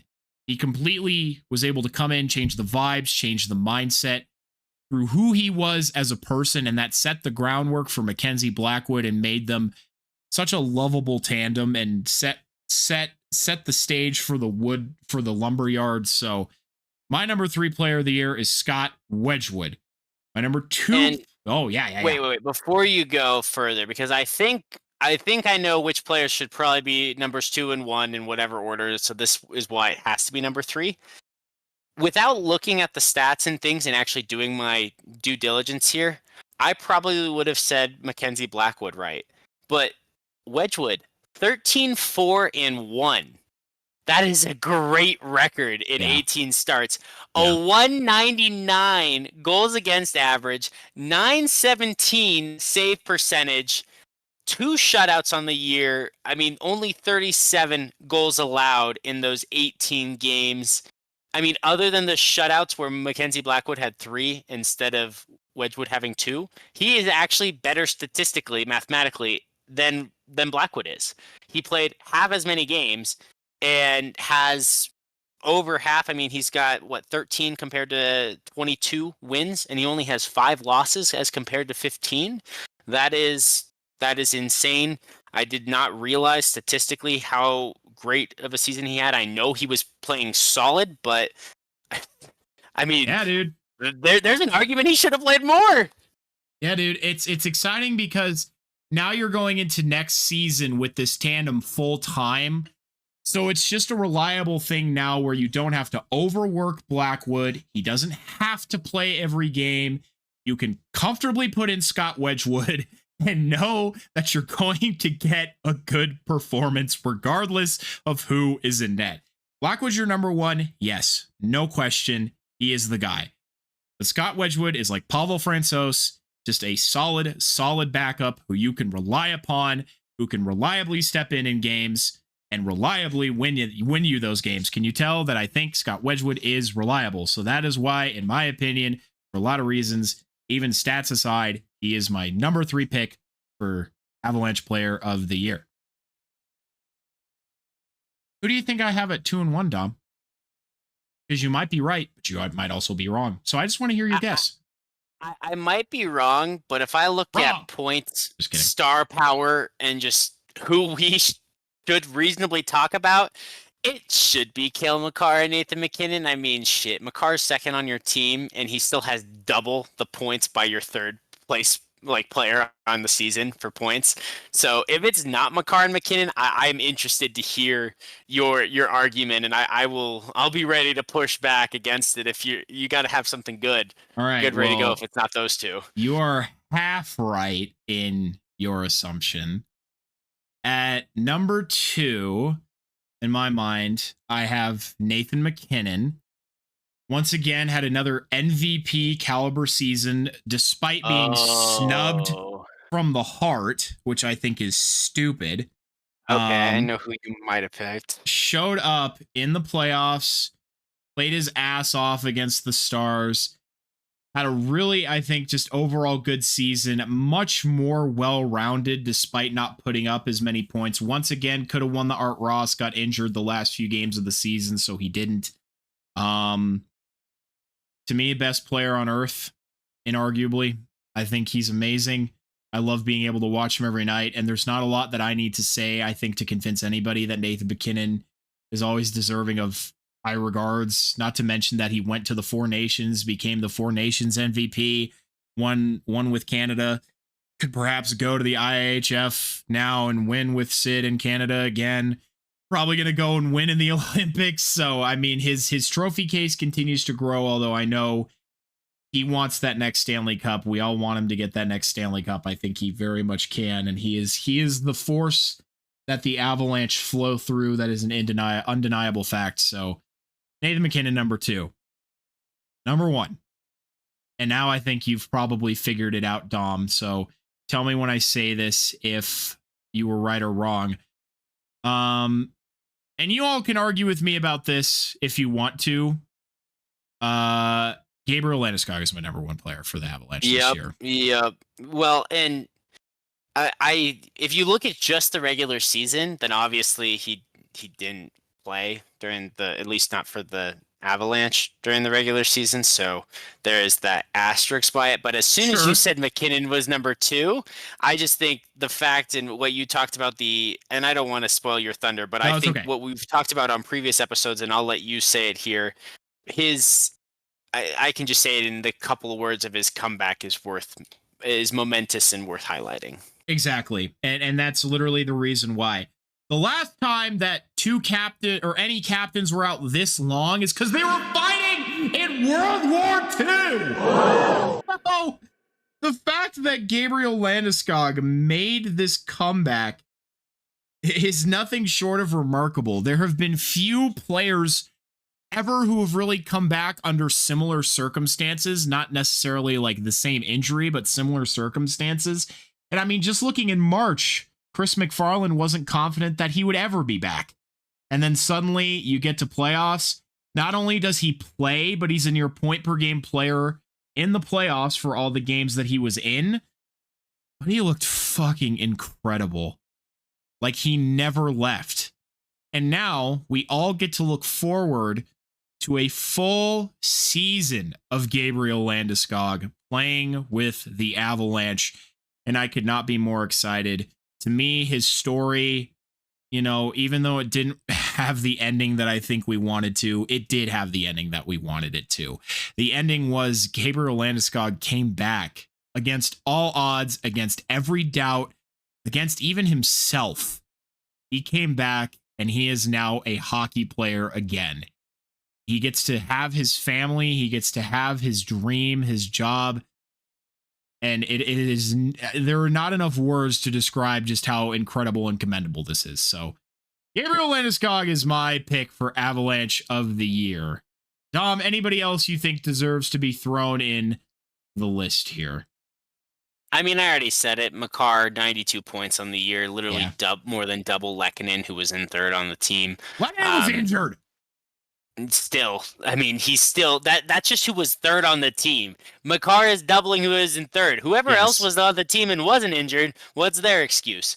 That you got a defenseman who's doubling your next closest guy. So, I mean, I think Landy's a special case. He didn't play through the regular season, right? So if we're looking at 82 games of the season plus playoffs, I think you do have to.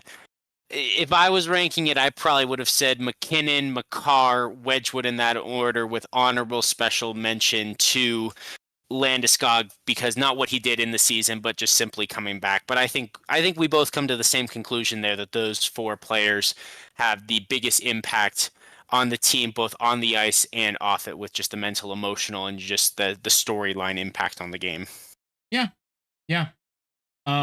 If you want more time, we can come to it next week, but do you have any 3 Sharks players you want to recognize for the season?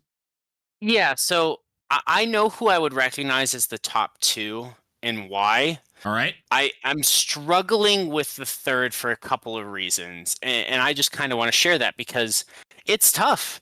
The guys who I would have wanted to rank up there are no longer with the team.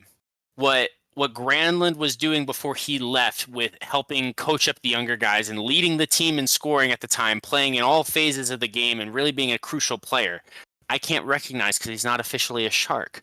Blackwood, what he did to get the Sharks in position early in the season to even get to that 20-win barrier, they don't cross 20 wins without him. He's not a Shark. So it's hard because some of the Sharks' best players this year did not finish the season with the team. And a lot of them didn't because of the moves at the deadline. And that's what happens when you're a rebuilding team. So honorable mention to who remains to Will Smith. I want to make the number 3 star of the year, not because of all his points or anything like that. Colin Graff. I really, really enjoyed watching him play. He was just an energy bug on the ice, just really bringing a lot of passion, a lot of energy to the game. He was mobile, he was fast, he was physical. There was nowhere the dirty areas, nothing he wouldn't do, and he has a great hockey sense. I think he's going to be one of those unexpected success stories who's going to shine with all the prospects that the Sharks have. He really, I think, overplayed expectations. and is someone I look forward to seeing more of with the starting roster next year. I really think he deserves a starting roster slot from the get-go next year. So I think he was the player who I didn't see coming necessarily, and I was looking forward to watching play every night. So even if he doesn't show up on the Sharks' official roster at the NHL level because he's back with the Kudo, or he was for the playoffs, I think he should be number 3 Shark of the year. And I already said Will Smith would be the honorable mention. Number 2, Will Eklund deserves it. 58 points. That's his new career high for a season. He's continued to elevate his game, be really consistent. I mean, 17 goals, 41 assists in 77 games. So he's continuing to step up his play, playing on both sides of the ice, a couple game winners, 6 power play goals. So he's being really consistent on the power play as well, playing nearly 20 minutes a game. So somebody on the offensive side, the Sharks are continuing to know that they can count on. And again, I'm very sad about his injury, but glad he is okay. Really looking forward to see him develop, and I hope the Sharks can sign him to a long-term extension at that, like, I mean, I don't know, $6 million price is kind of what the going is for these days for what he would provide as like your stable second line guy, right? So I think he should be a core piece, and I hope Greer treats him as such, and he has demonstrated that he can be that piece for the Sharks to build around this year. And then, of course, I say number 1, Corey. There can only be one, Calder Brini. And he was stellar. He fell just short of my preseason prediction of goal per game, but point per game, 63 points in 70 games played, 25 goals scored as an 18-year-old rookie. Man had 236 shots on goal. He had the highest average time on ice for all Sharks forwards, 8 power play goals, 4 game winners. Man was the superstar we expected and more. Had he not missed 12 games, he would have been the shoo-in for the Calder, and there's no doubt about that in my opinion. It's only because he missed games that it is a competition right now, because he had the same number of points as Hudson. He has more points per game than any other rookie. Absolutely stellar. And from what I've heard, the Sharks may not select a captain for next year, and it seems that they would do that on purpose just so that they wouldn't have to potentially deal with a transfer of captain, because the following year, after he has one more year under his belt, they want him to be the captain then. I think they don't want to throw that on him right away next season. So don't be surprised if you see 3 A's skating around out there for the Sharks next year, because maybe he will be wearing one of them. Thank you for your insights, Dom, and I agree. I think it's good to give the kid another year to develop and to continue to learn, especially under Jumbo Joe, before you give him that high honor and responsibility. But I think he is definitely someone who will become worthy of the title. And they want him to. They want him to do Sidney Crosby. They're just trying to not throw him in the way Sidney Crosby was right away. Right. The way a lot of, I think, captains who are still captaining were thrown in right away. Gabe Landeskog, Connor McDavid, quite a few people. Your fun fact of the day, everyone. It's a nice, short, and sweet one. Every time Nikita Kucherov has won the Art Ross Trophy for the regular season scoring title, he has not managed to score 1 point in the playoffs. Ooh. You're welcome. Well, everyone, the clock is counting. Wait. Question. For the poll attached to this episode, please put this. Which one is the bigger playoff disappointment, Kucherov or Hellebuck? Well, unfortunately, I just saw a post that said it was Cale Makar at number 1. So that sucks. That's obnoxious. That's obnoxious. Anyway, everyone, the clock is counting down to the final hour, and we really appreciate you taking the time to listen to this episode of the Captain Avalanche Fancast. Did you know there is a comment section where you can leave your thoughts and questions? If you have something you want to know about the Avalanche Sharks or just hockey in general, leave it below or email us, and we'll be happy to try and answer it. There's also a unique poll for you to interact with every episode. The best thing you can do if you like what we're doing here is to follow us on whatever platform you're using. We are at 16 followers. Please get us to 20 followers on Spotify before the end of the season. I know that number seems small and you think someone will do it, but they're not. You got to be the one to do it. Click that follow button on Spotify or literally on any platform. Please get us to 20 followers before the end of the season. We would love you for it. and share this podcast everywhere you can, whether that's with your mouse or your mouth. I'm Captain Avalanche Corey. And this is Dom from the Tank. Check out our new episodes every week. Thanks, everyone.